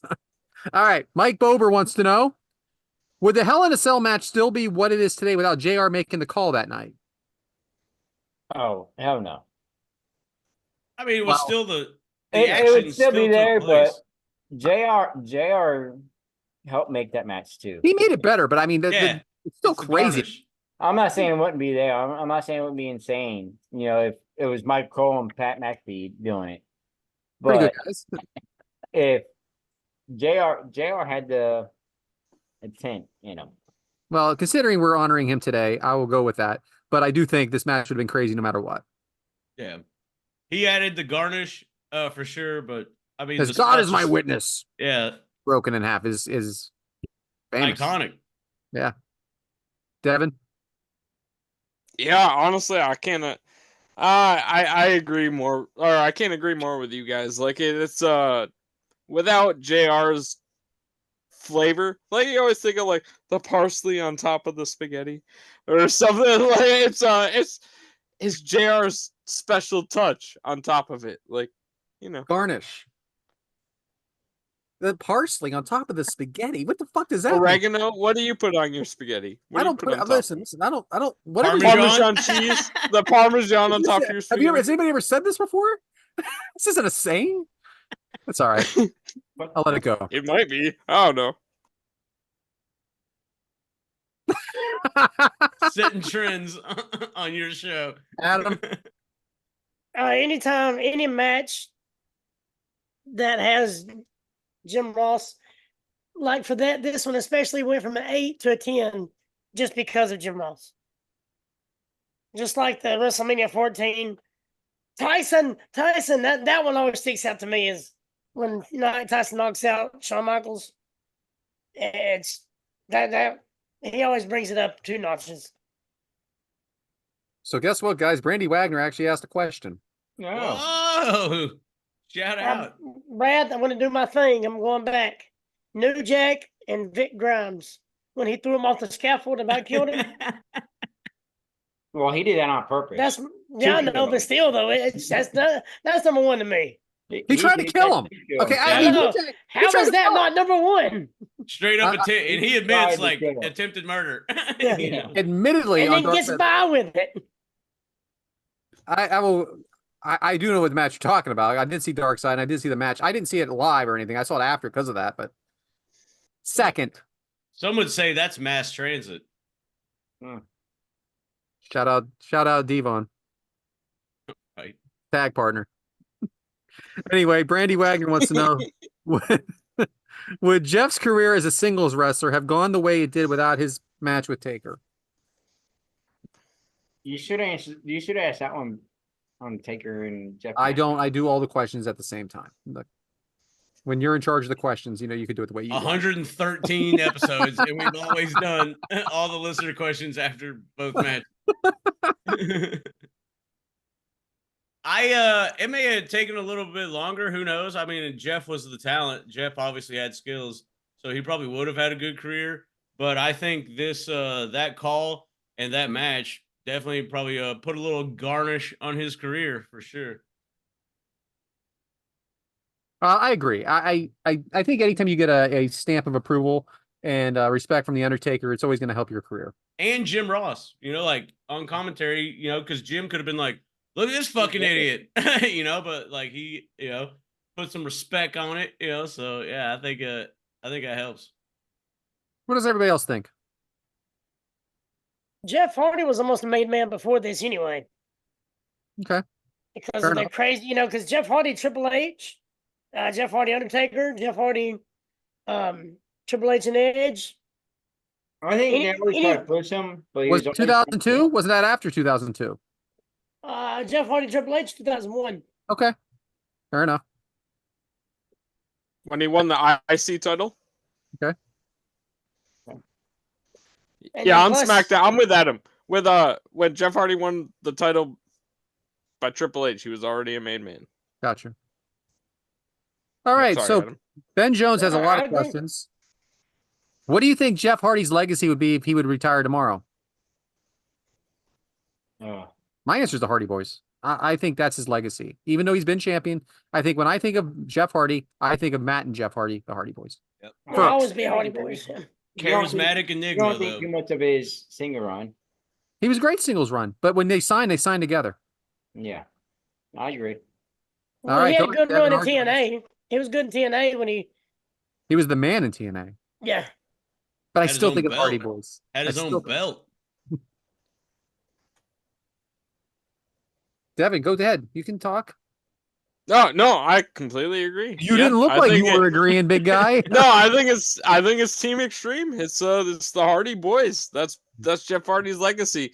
He was I believe 2-time WWE World Heavyweight Champion, but still, whenever you think of Jeff Hardy, you picture him right next to his brother Matt. So Ben Jones also wants to know, would Foley have reached main event status had he not taken those 2 bumps from the top of the cell? I go no. I think that made him that night. It made him something different and special. Well, he already had matches with Shawn and matches with Taker and everything. He's been in the main event. Would he have I been think- champion? I think it it helped for sure. Maybe the hardcore legend, right? That's true. I do I like that gotta Dude say- Love, the Dude Love song and the Dude Love Jumbotron video. Fucking awesome. So I just want to give a shout out to that. But I think, yeah, I mean, it helped.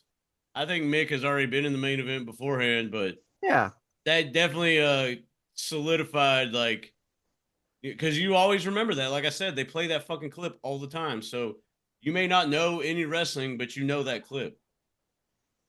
And yeah, I just don't think he would have been he's like, all right, so up until this point, maybe he was the challenger Yeah, in the yeah. main event, but he was never the main event. I like, he wasn't the man. Now I feel like he's the man. I'll agree. That's my I'll that's agree my with that, opinion. yeah. I mean, I don't know. Anybody else? Okay. He was No, like- officially able to become that sympathetic babyface. Yeah, and he came Like, in as a heel. Everyone loved him as Dude Love and loved him as Cactus Jack. You loved him as this menacing mankind, but it was kind of like you were able to go like, man, I feel for this guy.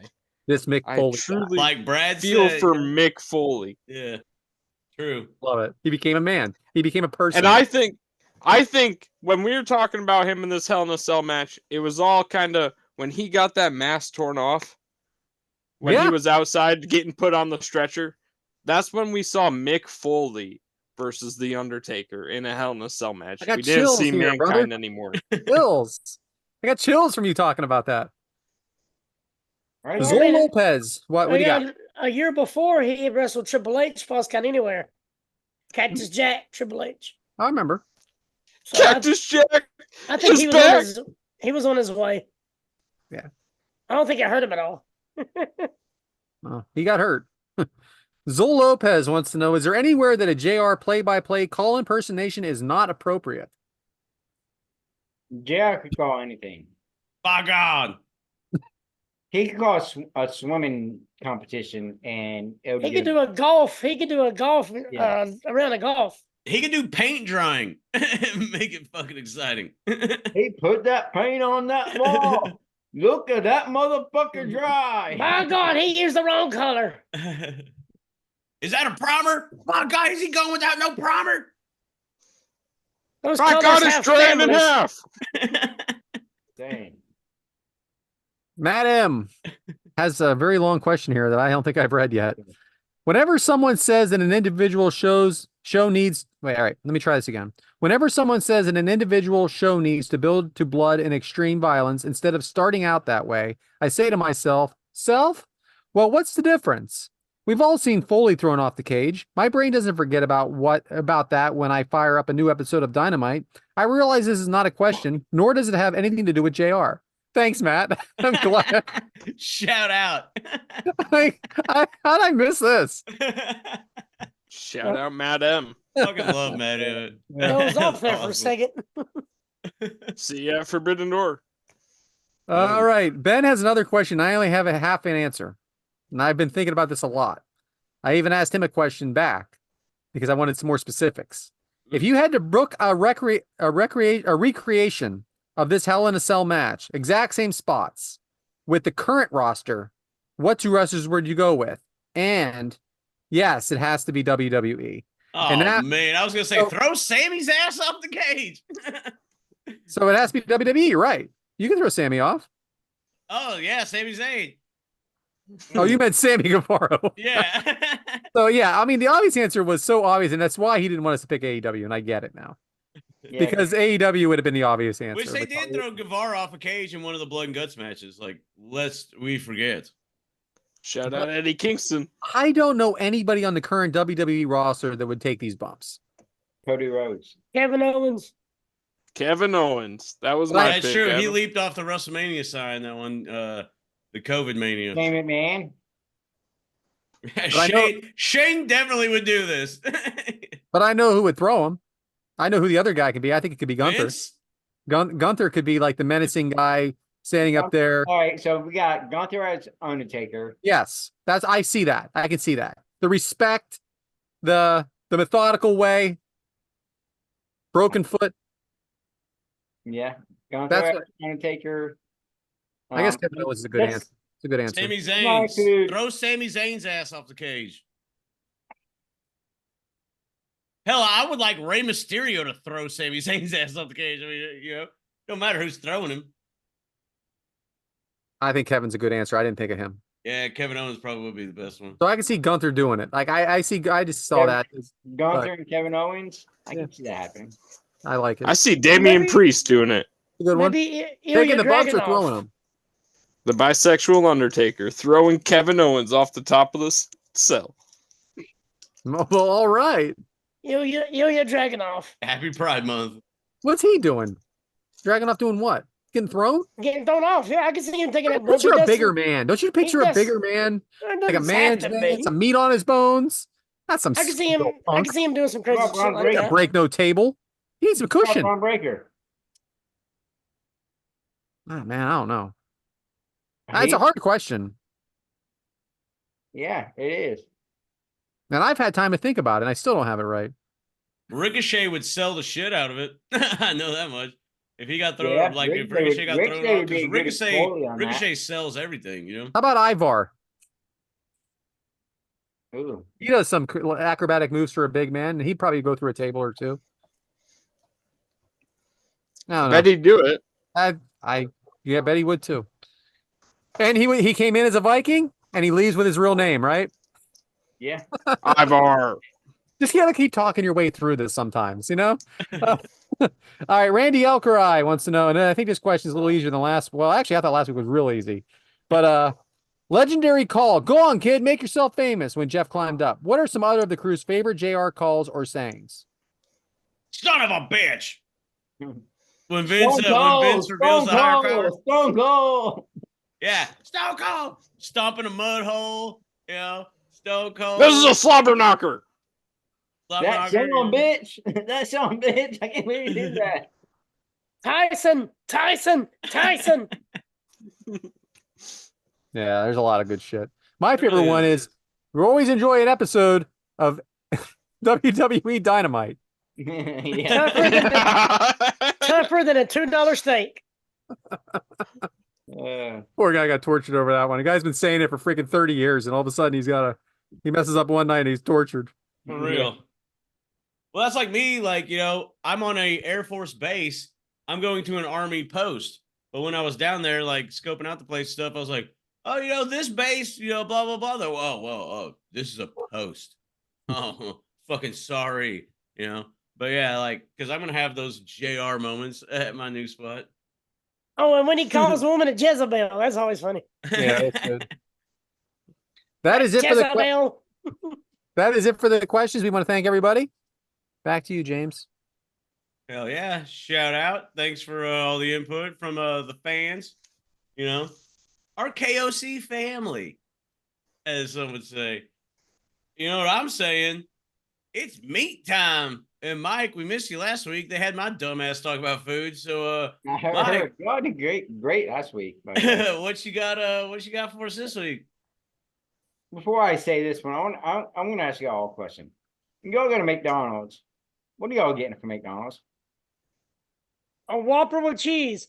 Oh, Ah, sorry. That's wrong. Maybe some nuggets, some sweet and sour sauce because it's bomb as fuck. Maybe a All right, spicy you're out, McChicken, you're but they out, took it you're off the out, dollar you're out. menu. The, All the right. McCrispy chicken sandwich. That's it. so I got a hell of an order here. Oh, I here like. we go. I want a Big Mac meal large, with an extra quarter pounder with cheese, Yeah. and then I also want. I'm gonna take a $1 crispy chicken sandwich off the dollar menu. Yeah. And I want a McFlurry if they ever fix the fucking machine. I'd like Yeah. a fucking McFlurry one time. The McChicken is that fake processed crap. Yeah, it's good shit. All right. Yeah, Cook chicken that nuggets ahead are of fake time. processed too. Comes They out of a taste- bag. Devin, what do you want? I want a quarter pounder with cheese. Yeah, I don't give a fuck. All right. No, Dude, let Okay, me so- get a quarter pounder with cheese. Let me get a hot and spicy McChicken, no lettuce, add cheese, and then I'm gonna get a bacon McDouble, and I'm gonna say no mustard, add mayo, and then a large lemonade mixed with sweet tea. Oh, The Arnold, o- Arnold That's my Palmer, The only real answer right here is the McRib. right? Oh, I wish And French fries. Got to go with them fries, baby. Well, with hot mustard. I was hoping more y'all would go with Brad and say the Big Mac, but y'all didn't, so fuck off. So, but today I'm gonna do a Big Mac sloppy Joe. Ooh. So, what you need to cook your meat. You get about a pound of ground beef. You need to add in a half a cup of ketchup, 2 tablespoons of mustard, 1 tablespoon of Worcestershire sauce.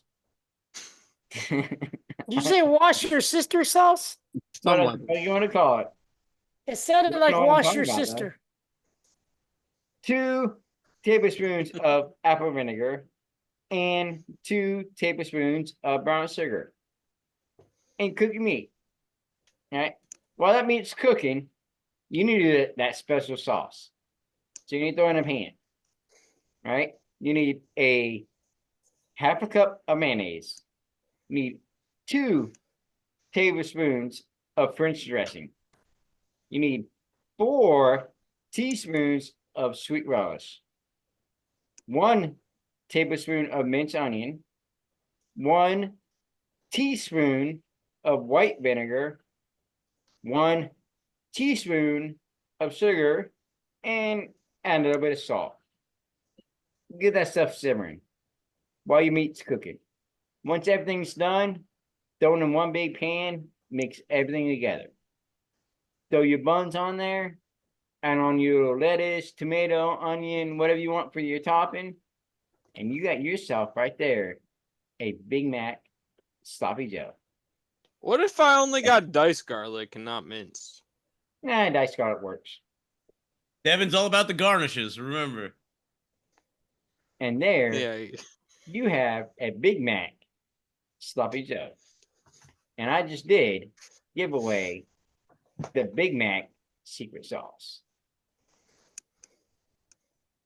YouTube, fuck off. I'm on that Can't 1,000 say no. Island. Hell Try yeah. it. Well, Eat it. Bang. Mike hit it out of the park with that meat minute. And you know, it looks like it's Devin's turn to it's a foul ball. Devin. So Devin, what you swinging our way this week?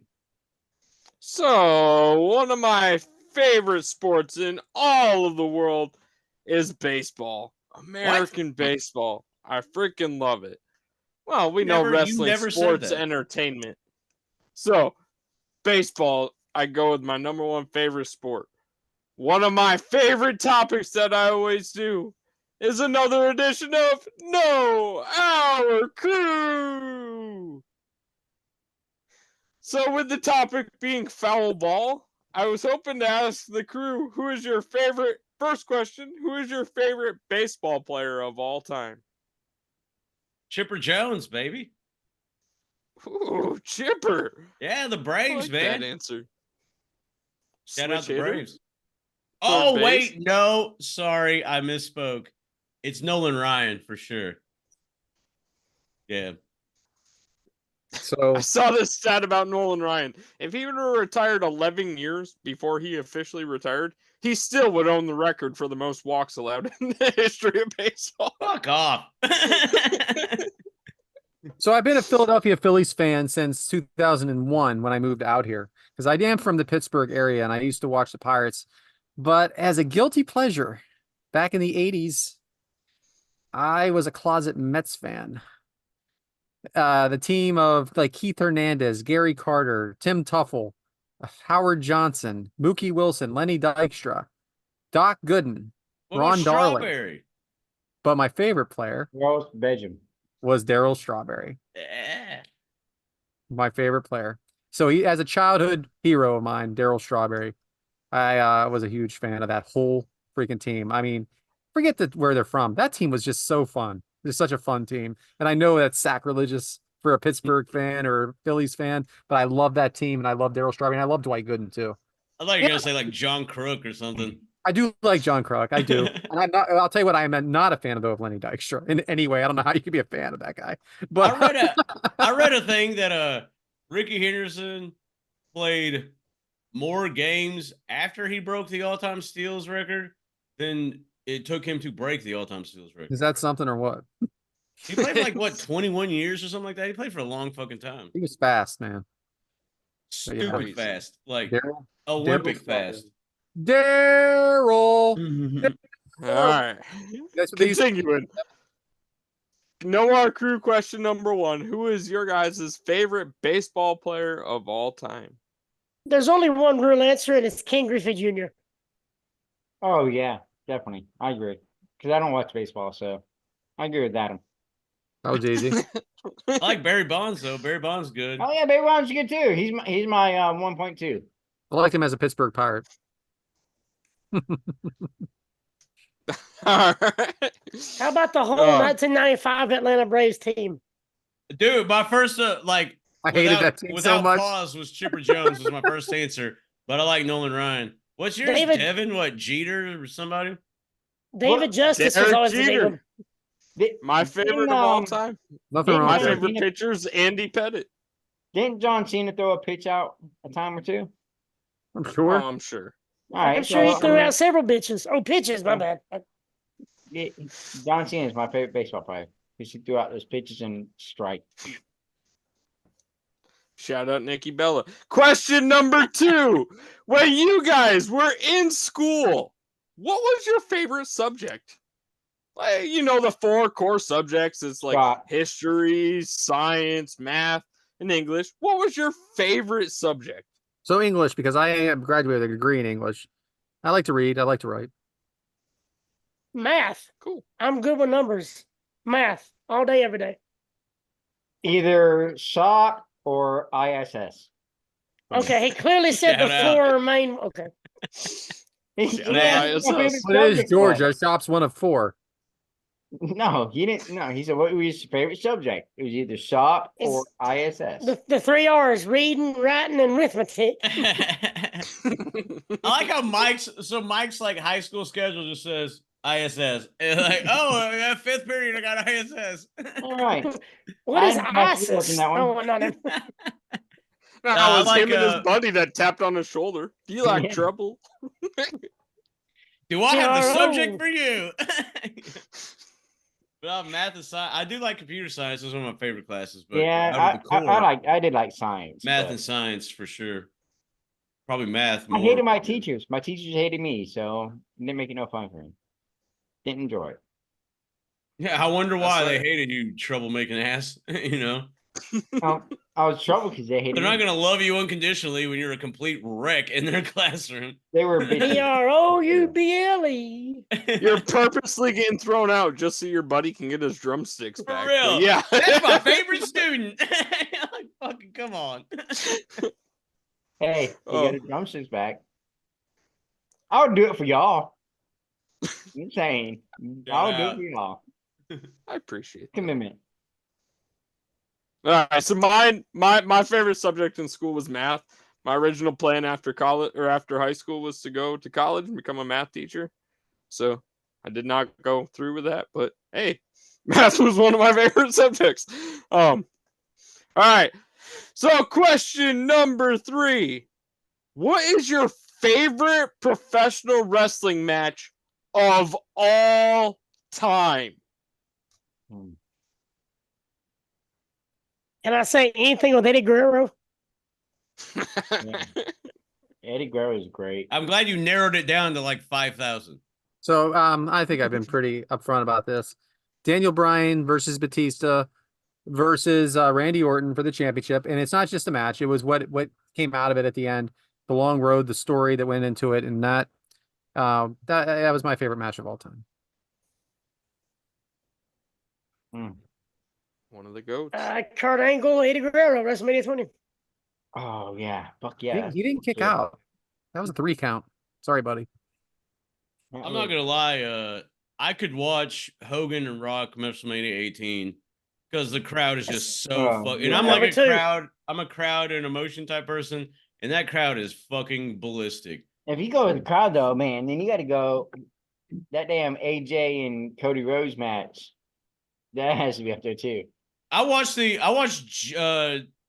Uso This entrance entrance. probably 25 times after This France. I was entrance. like, this is the greatest thing I've ever seen. Oh man. You know, like crowd reaction wise, it's Hogan, Rock. I love that. But I'll tell That's you what, right. emotionally invested in the match we watched today as well, though. I'm talking about Mick Yeah. Foley versus Taker. Like maybe not the best match, but invested in it and watched it so many times and talked about it so many times. And Well, it's that up Daniel Bryan one's a good one too. Obviously, Kofi Mania is a good one too. So, I mean, yeah. there's a lot of great Dude, matches out if there. we're talking crowd response, I gotta say, We're just Mick- talking when Mick- best match. well, I mean best match too. But when Mick Foley beat The Rock for the championship, when Stone Cold come out, Oh yeah. Yeah. that was one of my Yeah. favorites. That's true. Yeah. That may sway my answer a little bit. Yeah, I I can that was watch a that. I good watched match. that 100 times, man. I was There- high. yeah. I was high as a kite after like that. I mean, like naturally, like that was unbelievable. Yeah, That because was a the good match, 'cause suspense, him even- winning, and the crowd, all of it, man, just pow. And the interferences weren't like over the top. I mean, obviously there was one interference, that was amazing, but like even when DX and all them started battling, it wasn't like out of control, stupid shit. Like everything Right. had a purpose in that match. Like One that was is a helping good the one. other. That's a damn One good was one. helping the other. All right. Well, if I'm gonna pick one, I'm gonna say Kevin Nash versus Hulk Hogan. Finger poker down. No, I knew you, damn it. Same night. I thought you were about to say Kevin Nash and Scott Hall versus Sting, Macho, and Luger. I thought you I were will gonna say say Goldberg double or versus Hogan, nothing. but- Double or Nothing 2021, Kenny Omega, Orange Cassidy, and Pac or Neville. I think it's Pac. Fuck. Man, Adam, you were there, weren't you? Wasn't that the one you were at? Yeah.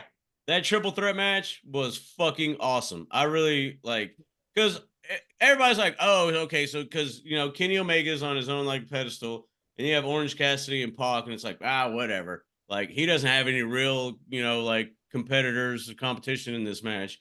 But that three-way, that triple threat match was fucking incredible. It had And no business being that good.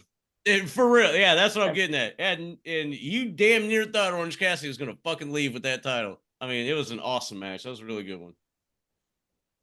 Go ahead, Devin.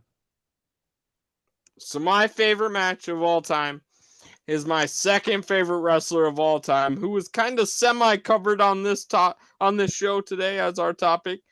The Undertaker retiring Shawn Michaels at WrestleMania 26. That's a good Forgot one. about that. That is a damn good match. That's a damn good one. 25 The and match 26. Awesome. Yeah, the year before was amazing as well, but 26 kind of had the callback from 25 in it, and it was amazing. It was the storybook right for my favorite wrestler of all time. Good answer. Shawn Michaels, Ric Flair, when Ric Flair retired. Yeah. Sorry, I love you. Great, but that is another edition of No Our Crew. Back to you, James. Fuck yeah. Well, I guess B-Rad and the Funky Bunch, you're up next on the old outline, so what you got for us? All right. So bear with me on this. So I don't know how many I haven't talked about this with anybody but you guys, but except for my family. I am leaving the show. First off, I want to thank all of you guys for everything. You know, you guys have been there for me and we're great friends, and this has nothing to do with any of you. I just want you to know that. And I also want to thank all the friends of the show that continue to watch. The show goes on without me, okay? So don't think that. These guys are a great bunch, and they're going to continue doing things. Just going to tell you a little bit about why. It's not that I'm not having fun while I'm here. It's a little much for me every week to put all this together, and I'm not looking forward to it like I used to. It almost feels like I'm going in for a job where, you know, while I'm here, I'm enjoying it, but then afterwards, and I'm not quite enjoying it. But there's even more than that. I work a lot of hours, and that's nothing new. It's been that way since I started. But I work till 8 o'clock Monday. I work to 8 o'clock Tuesday. I work to 8 o'clock Wednesday, and that's just the scheduled hours. Like I get out at 9 o'clock, and then I drive 40 minutes home. And then on Thursday, I work till 5 o'clock, and I come here, I shove some food down my throat, walk the dog, say hi to my wife, and I come up here and I do the show. Over the last 2 years, we had a fire in this house. My dog almost died one time on the day of the show. My daughter had a car accident a few weeks ago.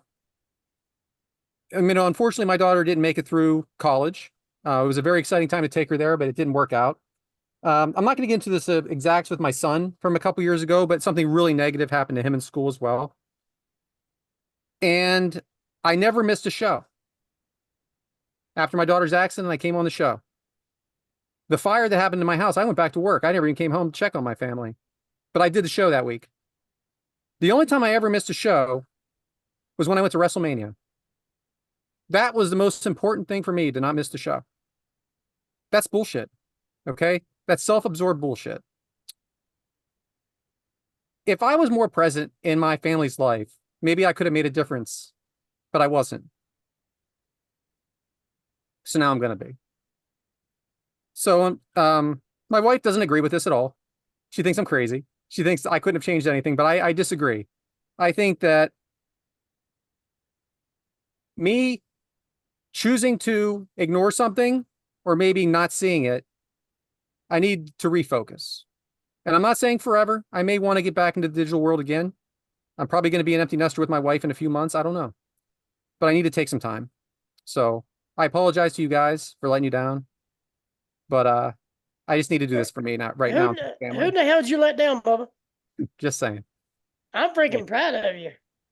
Yeah, you do what you gotta do, brother. Like, I mean, we're all here for you.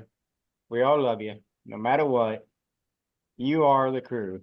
You are the host of this. Whether you're here or not, you're the host of this show. You're the one that does everything. Yeah, you're stuck with that title, buddy. It's your show. It's your show. It's your show. I mean, hey, you do what you gotta do, man.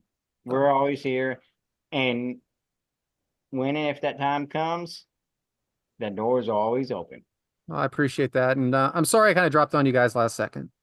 I'm sure that wasn't easy for any of you. You man, this is gonna be rough. But you took a chance on me, you know, like because I wanted to start a podcast with other people, and none of them fucking gave me the time of day, like none of them.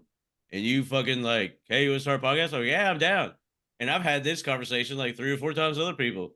All right, cool. And then like nothing materialized from it. But you know, like number one, I didn't fucking know you, you know, and you saw something, I guess, that was admirable enough in me to fucking, you know, do this and take a chance with it. We've had a lot of fun, you know, great times. And like another thing about you, Brad, like, you know, I'm not gonna misspeak and I can edit this part out, but like you raised your children and raised another child, you know, like that's the most selfless thing that anyone can do is you nurtured and raised a child that, you know, wasn't yours. Like that's admirable as fuck. Like there's nothing greater in the world than that. Like it really is. You're a hell of a man, hell of a friend, you know, and yeah, like I just wanted you to know, like, you know, before all this goes down and before, you know, like I want to say this on record, like you're a hell of a great dude. You took a chance on me, took a chance on all of us. You fucking put this show together like pretty much every fucking week, 113 times, you know. like we always joke about the outline and everything. Like, like, oh, whatever that means, but it's like, it's just a funny saying. Like, it's cool as fuck. And you bring the heat every time. Like, show may open with me, but it goes right to you. You know what I'm saying? And yeah, but as a man, like, I hold you in a high regard because like you fucking you do a lot of stuff. Like you got some wide shoulders, buddy, because you carry a hell of a load, And yeah, like it is what it is. I'm glad that because the way you see it, like maybe like it's like growing a plant. Like you plant the seed, water it, and then it grows. So I understand your viewpoint of like maybe if I was here, like at certain little points, it could have affected things, and I get that. That's like, and that's having the big picture type of a view. But yeah, I mean, there ain't no ill will or nothing, and it's not like you just like fuck y'all, I'm out, So like, yeah, but the fact that you took on us, and then you raised another, and then like you're raising yours, and like you're juggling a lot of things, man, and you just fucking you got the head on your shoulders, and you keep striving forward and all that stuff, and yeah, because to me personally, like not a lot of people put a lot of faith in me, and you fucking did without knowing me. So to me, that means like more than I can express. So I just want to thank you for all that. Yeah, and I'm going to say too, a lot of what James said, I agree 100%.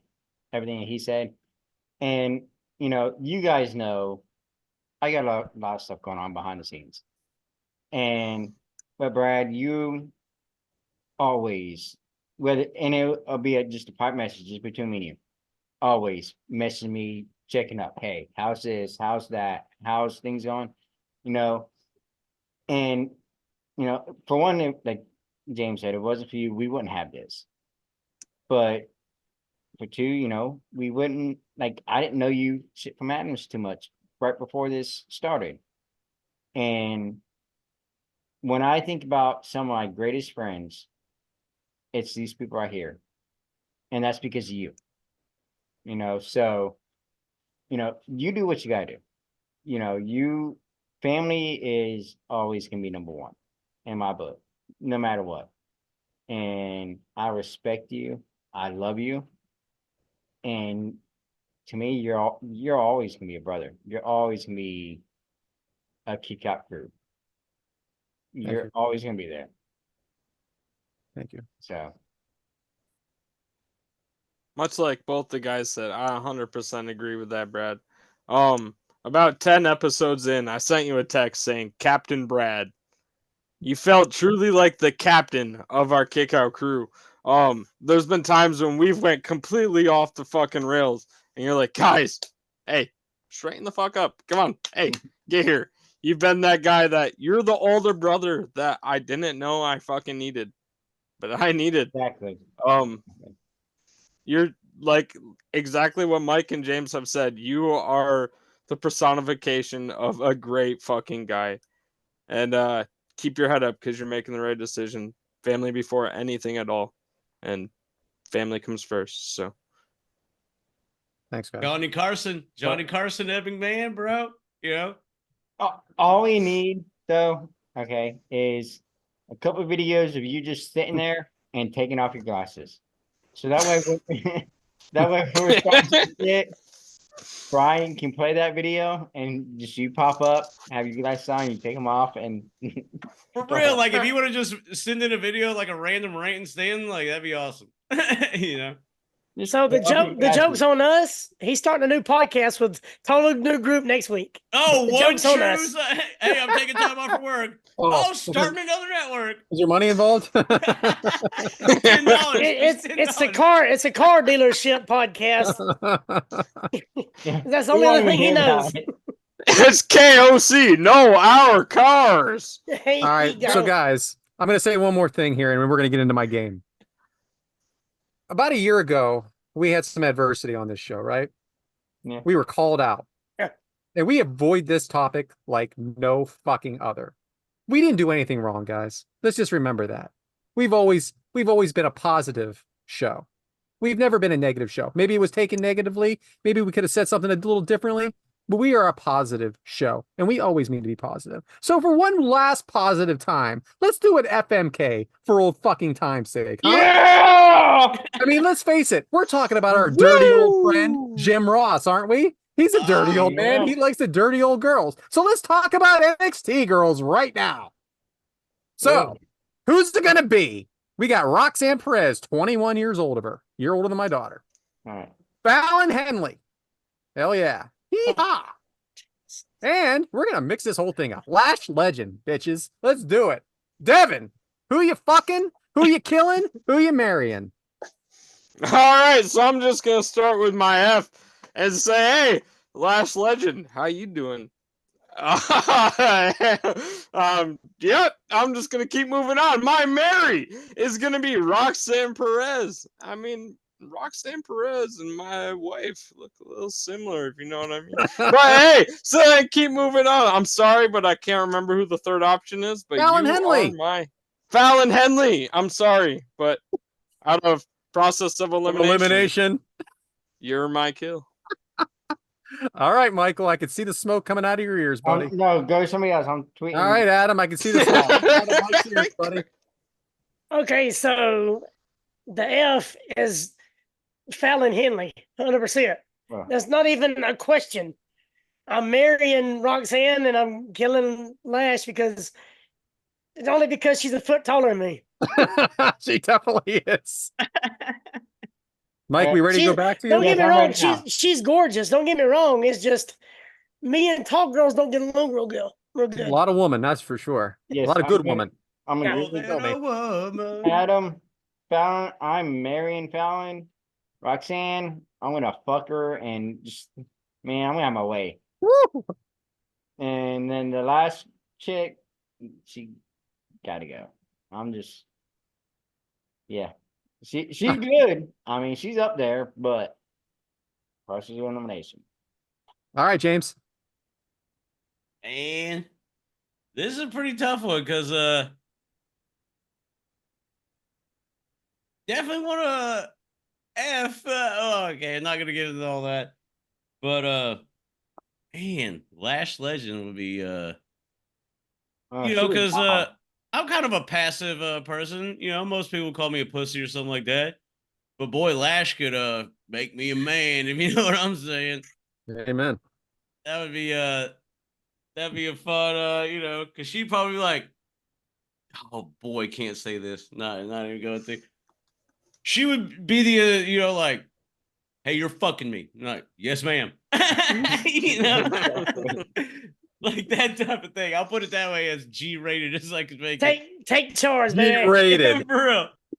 We are far from G-rated. Let's see. Roxanne, because here's the other thing, man. That nothing against the Henley girl either. Roxanne probably the Mary. So does that mean I'm killing the other one? Ugh. I hate y'all. I'm gonna pull an Amy and, change the rules. But I guess she's the odd one out. I don't know, but yeah. That's my answer. All right. Perez, get that ring finger ready. I hope you like the name El Cora because it's about to be yours. Boom. Roxanne El Corai. So just so you go, nice. I only did the ladies. I didn't go with the gentlemen this week. I apologize for that. But I know. And by the way, what's funny is episode 1 when we did the FMK, we talked about the ladies for like 10 minutes, and then it was like a 35-minute discussion about the dudes. But I am marrying Lash Legend. Okay. Yeah. I'm gonna kill Roxanne Perez. I know I said dirty old man, but she's just a little too young for me.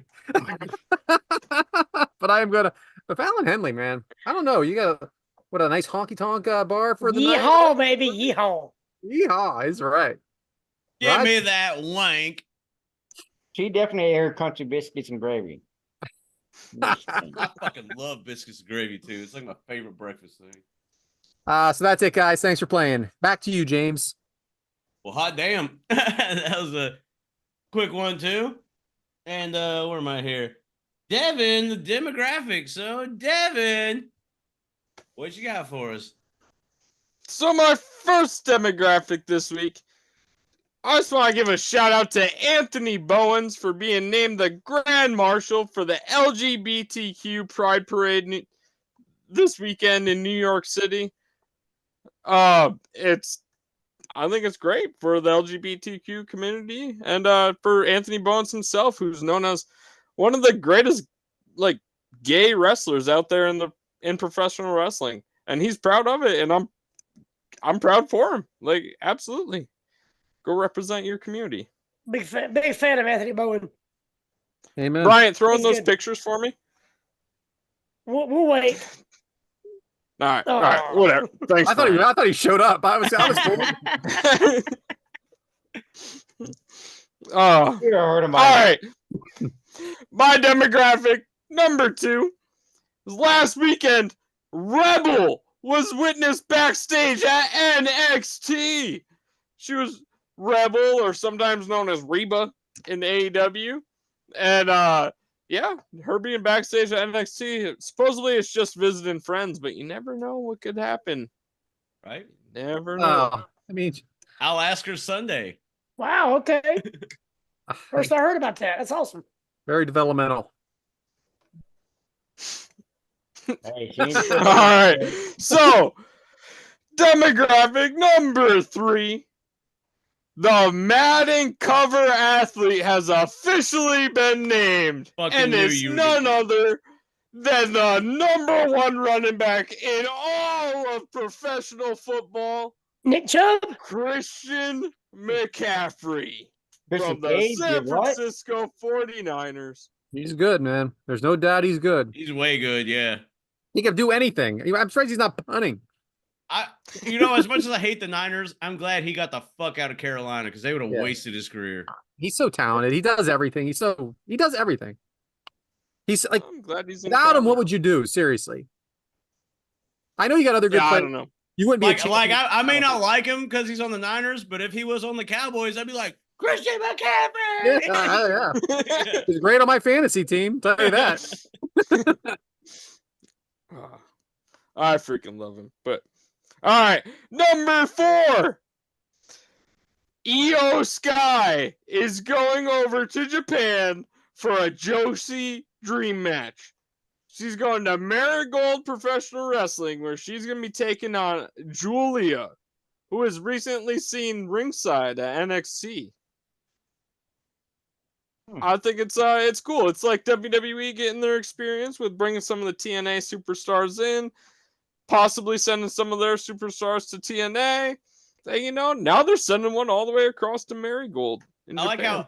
I like how AEW was like, oh, we're gonna open the forbidden door, and then WWE was like, hold my beer.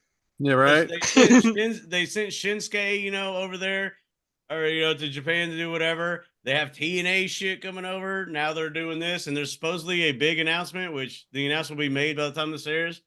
But yeah, WWE is like, oh, you want to bust open the forbidden door? Let me kick that motherfucker down. Forbidden door. We got a secret. Forbidden secret. All right. So my final demographic of the week. This is my final demographic. This is not because of anything that Brad said, really. It's not anything. It's me on my own term. This is going to be me. I'm officially leaving the Kickout crew. I've personally come a long way within the last 2 years. I've been with my longtime girlfriend Erica for a long time. I brought her up multiple times on here, but I honestly feel like I've been pushing her kind of on the back burner for the past 2 years. We've got married. We got a house. We got everything. We got 2 great jobs. We're ready for the next steps of our life, but I feel like I've just been not putting her as my main priority. I don't think it really has to do with the crew. I think it's to do with just my personal choices every single day and every single week. But I think it's about time that I start putting my wife and my future first. So this is going to be my last episode on the Kickout crew. Well, I do have a couple things wrote up for all you guys. Like uh just I do have some things that I'm ready to start the next chapter in my life. There's a lot of things that Erica's been asking me to do at home, and honestly, like I said, I've been pushing them on the back burner. Yeah, I'll get to that. I'll get to that for sure. But now it's stacking up where there's a bunch of shit that I'm slacking on at the husband side. Um, so I really got to be a better husband for my wife. well, Um, I want to start off by saying this. Past 2 years, you know, you've been the youngest one. You know, and it's always been like you're the younger brother. That's what you are to me. You're my younger brother. You're my baby brother. I've never had. I've never had a baby brother. And the things you have done, the things you have accomplished, I am so proud of you, man. Like I really am. Like, and of course, it's like same with Brad, there's no hate. You gotta do what you gotta do, man. You got, you know, Erica, you got your wife, and won't be long before there's a couple other little ones, coming along, it's gonna happen, We're gonna and be uncles, guys. We're gonna be uncles. and that's my point, man. hey, you never know. Just know, like, no matter what, we are always here for you. You know, you're always gonna be part of the kick out crew. You're always gonna be a brother to us. You're my baby brother. Like I can't say nothing else. You're my baby brother. And I love you, man. Like I hope nothing but the best for you, man. Yeah, I really do. little Like, did y'all know this is for life. that's it. And we kick out too, and that's what we do for life. Thank you on that, Mikey. And I got something wrote for you first.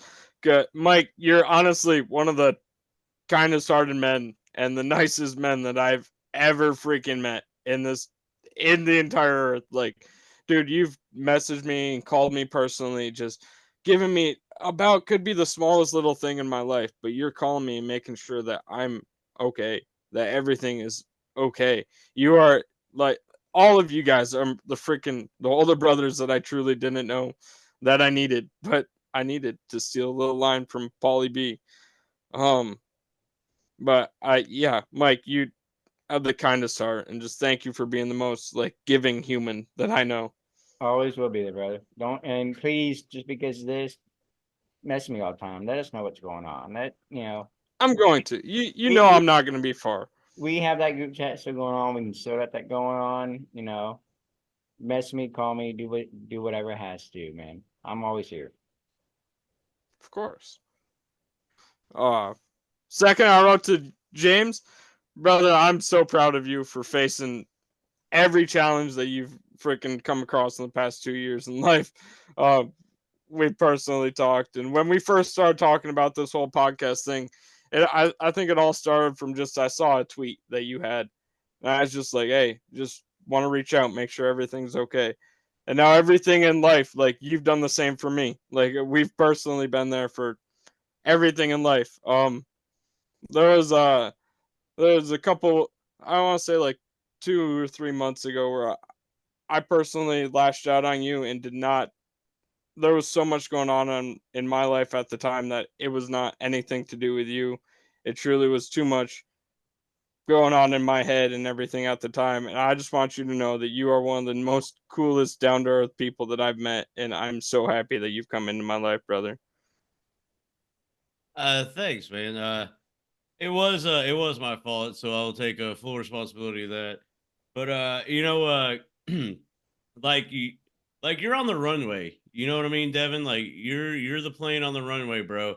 And we all know that your life is literally about to take off. Like you're young, you're married, like you're gonna. We all know you're gonna start. I mean, I've joked about it way too much, but like you're gonna start a family and all that stuff. And we definitely want to see like how that goes, and I'm pumped up for it because like it's been awesome. It's You're a good friend. and it's been cool to see how you've grown. Like, you're coming into your own, man. Like, when we were, your age, like, I definitely wasn't making the smartest decisions, but we know that, like, looking at you, like, oh man, he's at that age where it's like, it's time to get shit going. It's time to fucking take the plane off the runway.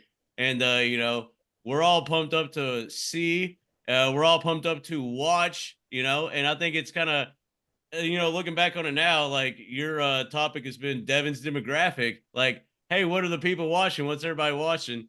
And it's funny and ironic, coincidental, I guess is the word, that we're watching Devyn's demographic. Like, we're watching you, like, mature into a man, mature into like a married man. You're gonna start a family, like, so it's cool. Like, your segment was Devyn's demographic, but we are all excited to watch what you do. Like, you know, and thanks for doing all the, because Brad said, "Oh, Devyn sent me this. Devyn sent me this." Like, there's a lot of behind the scenes stuff that both of y'all do and you do and everything, and the builds. Oh fuck, like, sometimes it's back 6 months, sometimes it's back 2 years. So Always back to the sometimes like, yeah.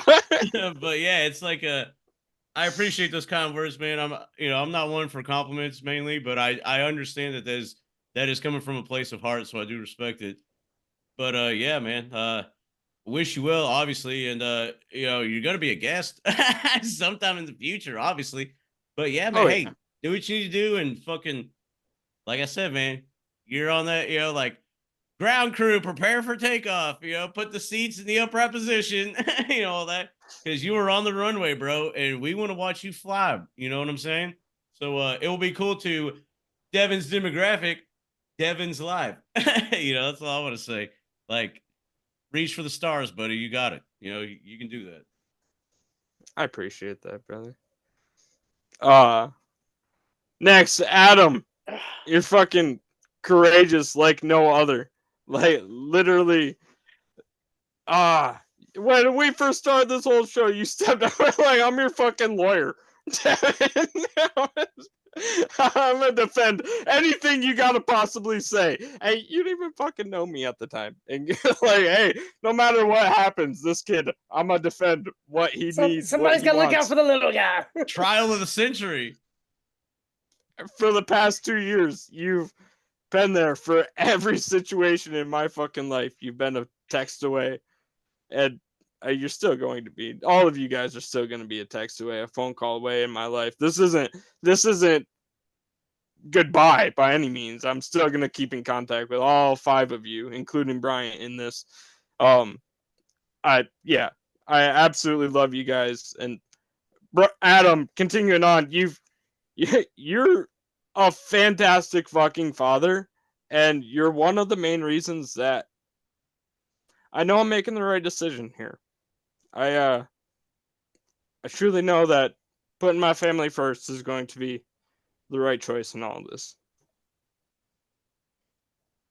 I'm proud of you. Bro. First thing I said to you was just like I told Brad, "Hey, I'm proud of you." Yeah, that helped a lot too. That text, honestly, man. Next, Brad, you're like I said a little bit earlier, you've been the captain for all of us, like for this crew, for keeping us on track, for keeping everything in order. You're the older brother that we didn't know we wanted but needed. You allowed me to crash on your house, on your freaking spare bedroom at Top Guy Weekend, allowing one of the greatest wrestling experiences of my entire lifetime, and I will forever be in your debt for that. So I'm grateful to that, and honestly, you helped me realize that I need to be there for my family as well. With kind of, well, you sent us a text in the group chat a couple days ago, behind the scenes here, and reading that text message, it really helped me realize that, yeah, I need to make sure my family is what's in check and in order before I can put myself next. These past 2 years have been everything that I fucking imagined in professional wrestling. I was that closet kid where no one knew I was a professional wrestling fan, but I joined this little this little club called Ad Free Shows. And then James sent me a group chat or a text message asking if I wanted to start a podcast or maybe just talk about wrestling for a few minutes and talk about maybe making a podcast. And it spawned off into making 5 of the best friends that I could possibly fucking have. And I am absolutely grateful for every single one of you.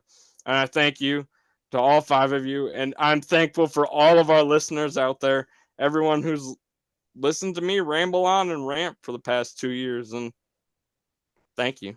Truly. You know, Devyn, you're you know when I realized it was real, with you, I remember I was on vacation.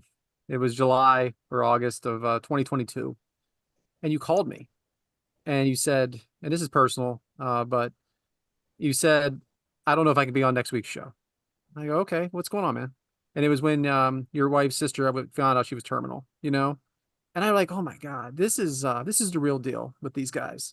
This is the real deal. We really did build something here, and that just was at the beginning, and then we've come this far since. So, you know, it's great. You know, I'm proud of you, man. I really, it's time for you to do what you're going to do, and I'm happy for you and Erica. I do Thank have you, one brother. question. Which one of us Yeah. are you going to name the kid after? You know it's Wow. Sammy I Dowling. think his name's Let's going to be be real Captain. It's going to be Captain Sammy. There is no kids. There's no kid right now. If she was pregnant, that would be an exclusive release on the demographic, I'm sure.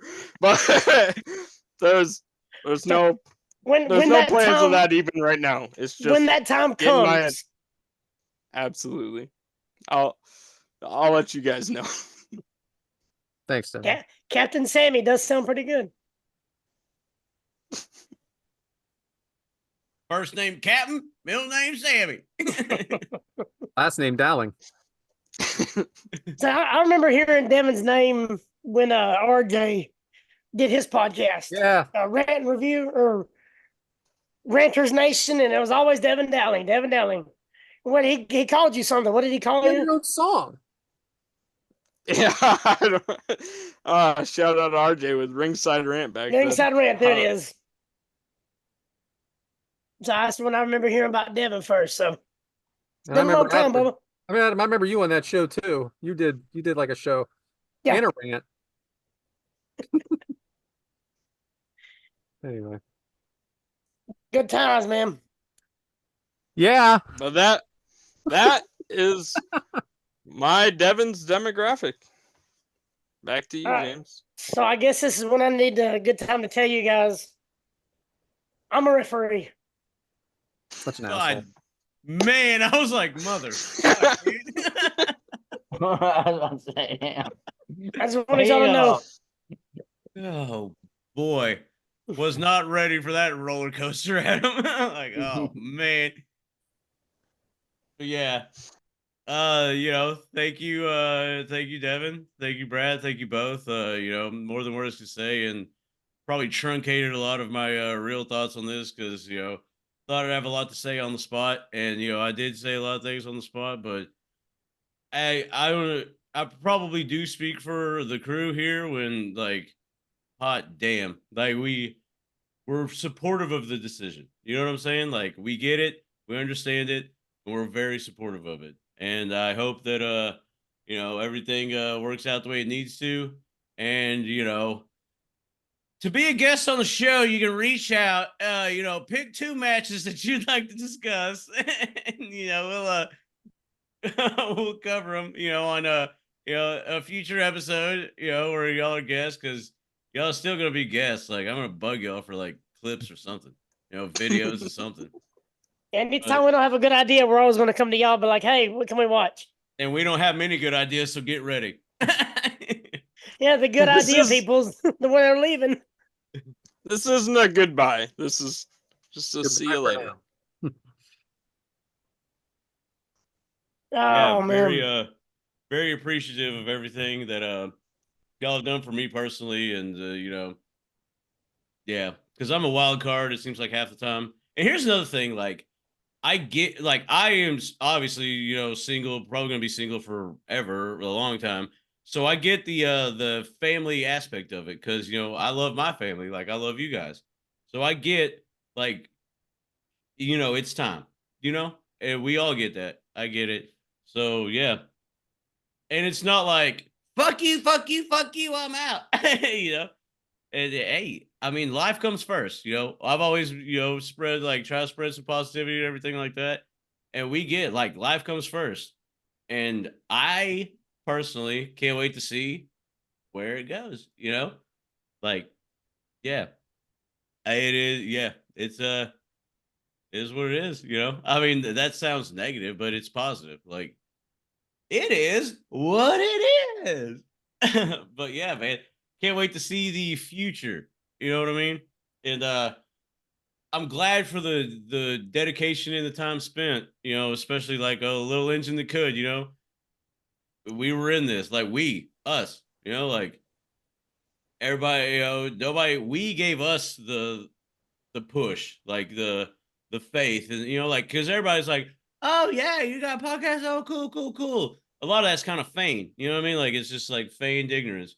But we pushed us, and y'all pushed us. Like y'all helped me tremendously.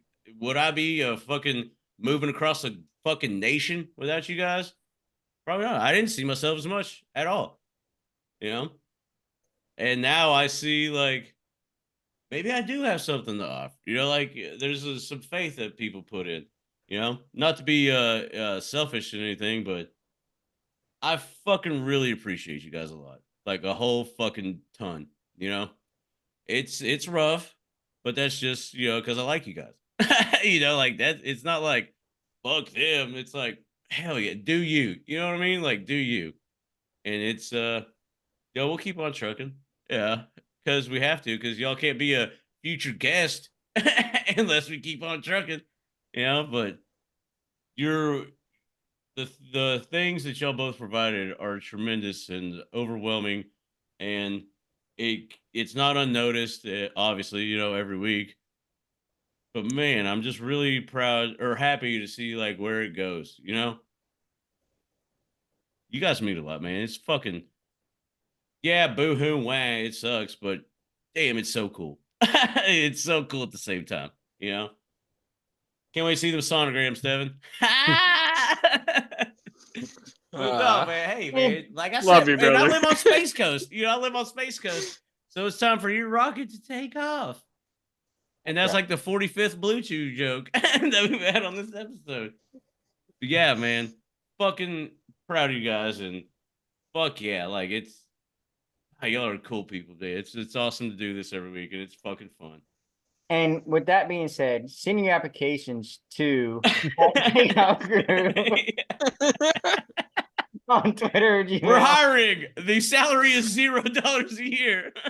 Yeah, you might have to pay a couple dollars every now and then, but throw it out there, But no, I'm just kidding. But like, for real, I love you both. Congratulations, you both. Hope nothing but the best for both. And he said, we're here. Thanks, guys. We love you. Because when life gets you down, guess what you motherfuckers are doing? That's Kicking right. out it too. You're always gonna be kick out crew member, the original kick out crew member. Things may have been weighing you down, and you're making the decision to kick out it too. Yeah. So, and since you guys are leaving in like 3 months, when we become like high bid up there, because you guys are out, say, Yeah, I mean, you all signed with where's the Netflix in 3 months. Just remember Right? us. Money talks now. Let's get real. Don't think I haven't thought of that. Oh, is We're that gonna what need that somebody is? that's good with money, Brad. Finances and stuff like that. Is that email you sent me was your contingency plan just in case something blows up? Sorry guys, yeah, but I bought a I bought a LLC on the Kickout Cruise, so I'm sorry. Kidding. Copyright the name. Freaking love it. Brad don't own it, so he's like, I'm getting my money from y'all bitches. Yeah, it kind of makes us think we need to go do that now. Brad will be like that McDonald's dude. Like, well, technically, I own the name. Like, Yeah, where's gimmick attorney when you need him? I really thank you guys a lot, man. I'm really proud of y'all and love y'all and can't wait to see Thank what's you next. guys. Thank you guys. Much love, much respect. Speaking of And- next, what's next week? I don't know. You may just have to fucking Well- stay tuned and find out. Adam, you got anything for next week? Mike? Well, I think what we're gonna do right now is, with everything going on, we might take a week or two off. And James is moving. Flipping this. I ain't taking a week. What? I don't leave till like another 2 weeks. Oh, well then okay. Well, we're not taking a week or two off. We gotta Okay. do something next week. We'll do something You next know? week. We don't know what the fuck it is, but we're doing something next week. That's what we're doing next week. Professional podcast. Hey, that ECW 2008 is really killing it. I fucking well, knew. fuck off, I Devin. knew this was gonna make an appearance. Oh my gosh. Devin's deep dive into 08. I knew he was gonna make an appearance. Ricky O. Shout out to Ricky Ortiz. But yeah, next week, who knows? I mean, we'll do something, obviously, but you'll just have to keep in touch with the social media to find that out. I mean, anybody got anything else to say? I think we said it, my man. I think we said it. Love you guys. Yeah, love you guys too. Bring us home, James. Well, we all talk about like the journey in life and the chapter in life. Because we don't talk, people say the book of life. Well, the book has a conclusion, but the chapter in life means that there's another chapter following it. And I think that's kind of what we are all about here. And, there's been with Jim Ross being our fucking agenda today and all the emotion and the stuff that he brings into the matches, that's kind of the passion and emotion that we need to bring into life. And if some things go awry, then maybe it is time to rededicate to that core passion that you have. And because this is the thing, the world's gonna fuck you sideways, up, down, left, and right. But you have to stay true to yourself. You have to remember what it's all about. And the only way that you can, make tomorrow's better is to endure today. Because, yeah, it may rain on your parade today, but that's how you grow flowers. That's what makes rainbows. So, of course, the rain is going to happen, but it's what you choose to do about that rain that makes the whole difference. And once again, thank you, Brad, Devyn. Thank you, everybody. Because sometimes life will try to pin you down. Notice I said try to pin you down because it doesn't fully pin you down. You know why? You fucking kick out at 2 every single time. And that's what we do. And that's what you do. And yeah, it's your show. Obviously, it's a kick out crew. We'll see you next week. And hey, we'll see you the week after that. And, we'll be seeing Brad and Devyn in the future. That being said, I guess this week, it's goodbye time. Thanks, Bye. everybody, for everything. Brad, Devin, love y'all. Thank you guys.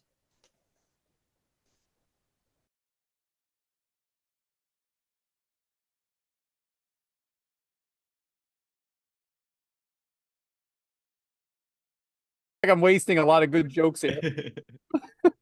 Adam, is that flat or does it blow up like a bottle? Man, oh man, it doesn't stop, huh? Like a can, like a big Dr. Pepper can. Look at the can on that. Can. I got a can coming up in a little bit. Hey, Two those cans. cans though.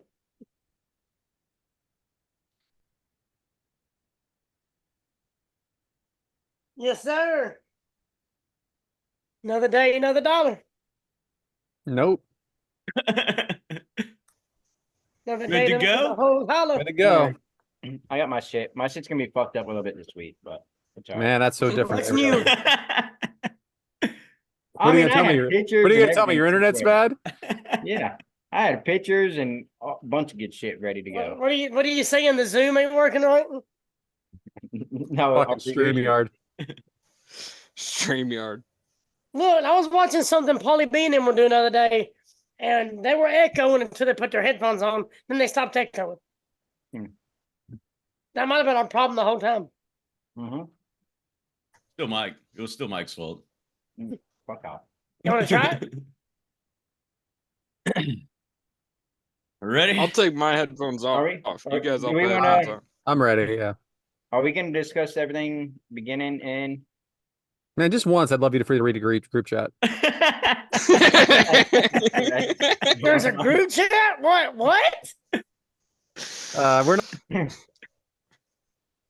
right, I'm ready. Let's go. Now that we brought the party down. All It's going to be a good show. Come on, Brad. Look, right, turn the lights out. You can bring it up real quick. I mean, it happens to all of us, bro. let's just fucking do this. Let's have fun. All right, You we're talk coming about in like hot. that, you bring it up real fast. Giggity blue chew. All right, coming in hot. Look. Last thing, have y'all been listening to the Undertaker podcast? No. Some episodes. The best Oh, thing man. I've ever heard is the Undertaker doing a Blue Chew ad. It is the best Blue Chew ad I've ever heard in my fucking life. If you just take 5 minutes and listen to him do a Blue Chew ad, he talks about how he's stiff in the ring, but here nowadays he has to do other stuff to get stiff. Is there a reason why this isn't on the show? We're recording. Best fucking ad read I've ever heard in my life. Okay. All right, let's do this. Last week, Drew, right? How No, much did it draw? I didn't draw anything.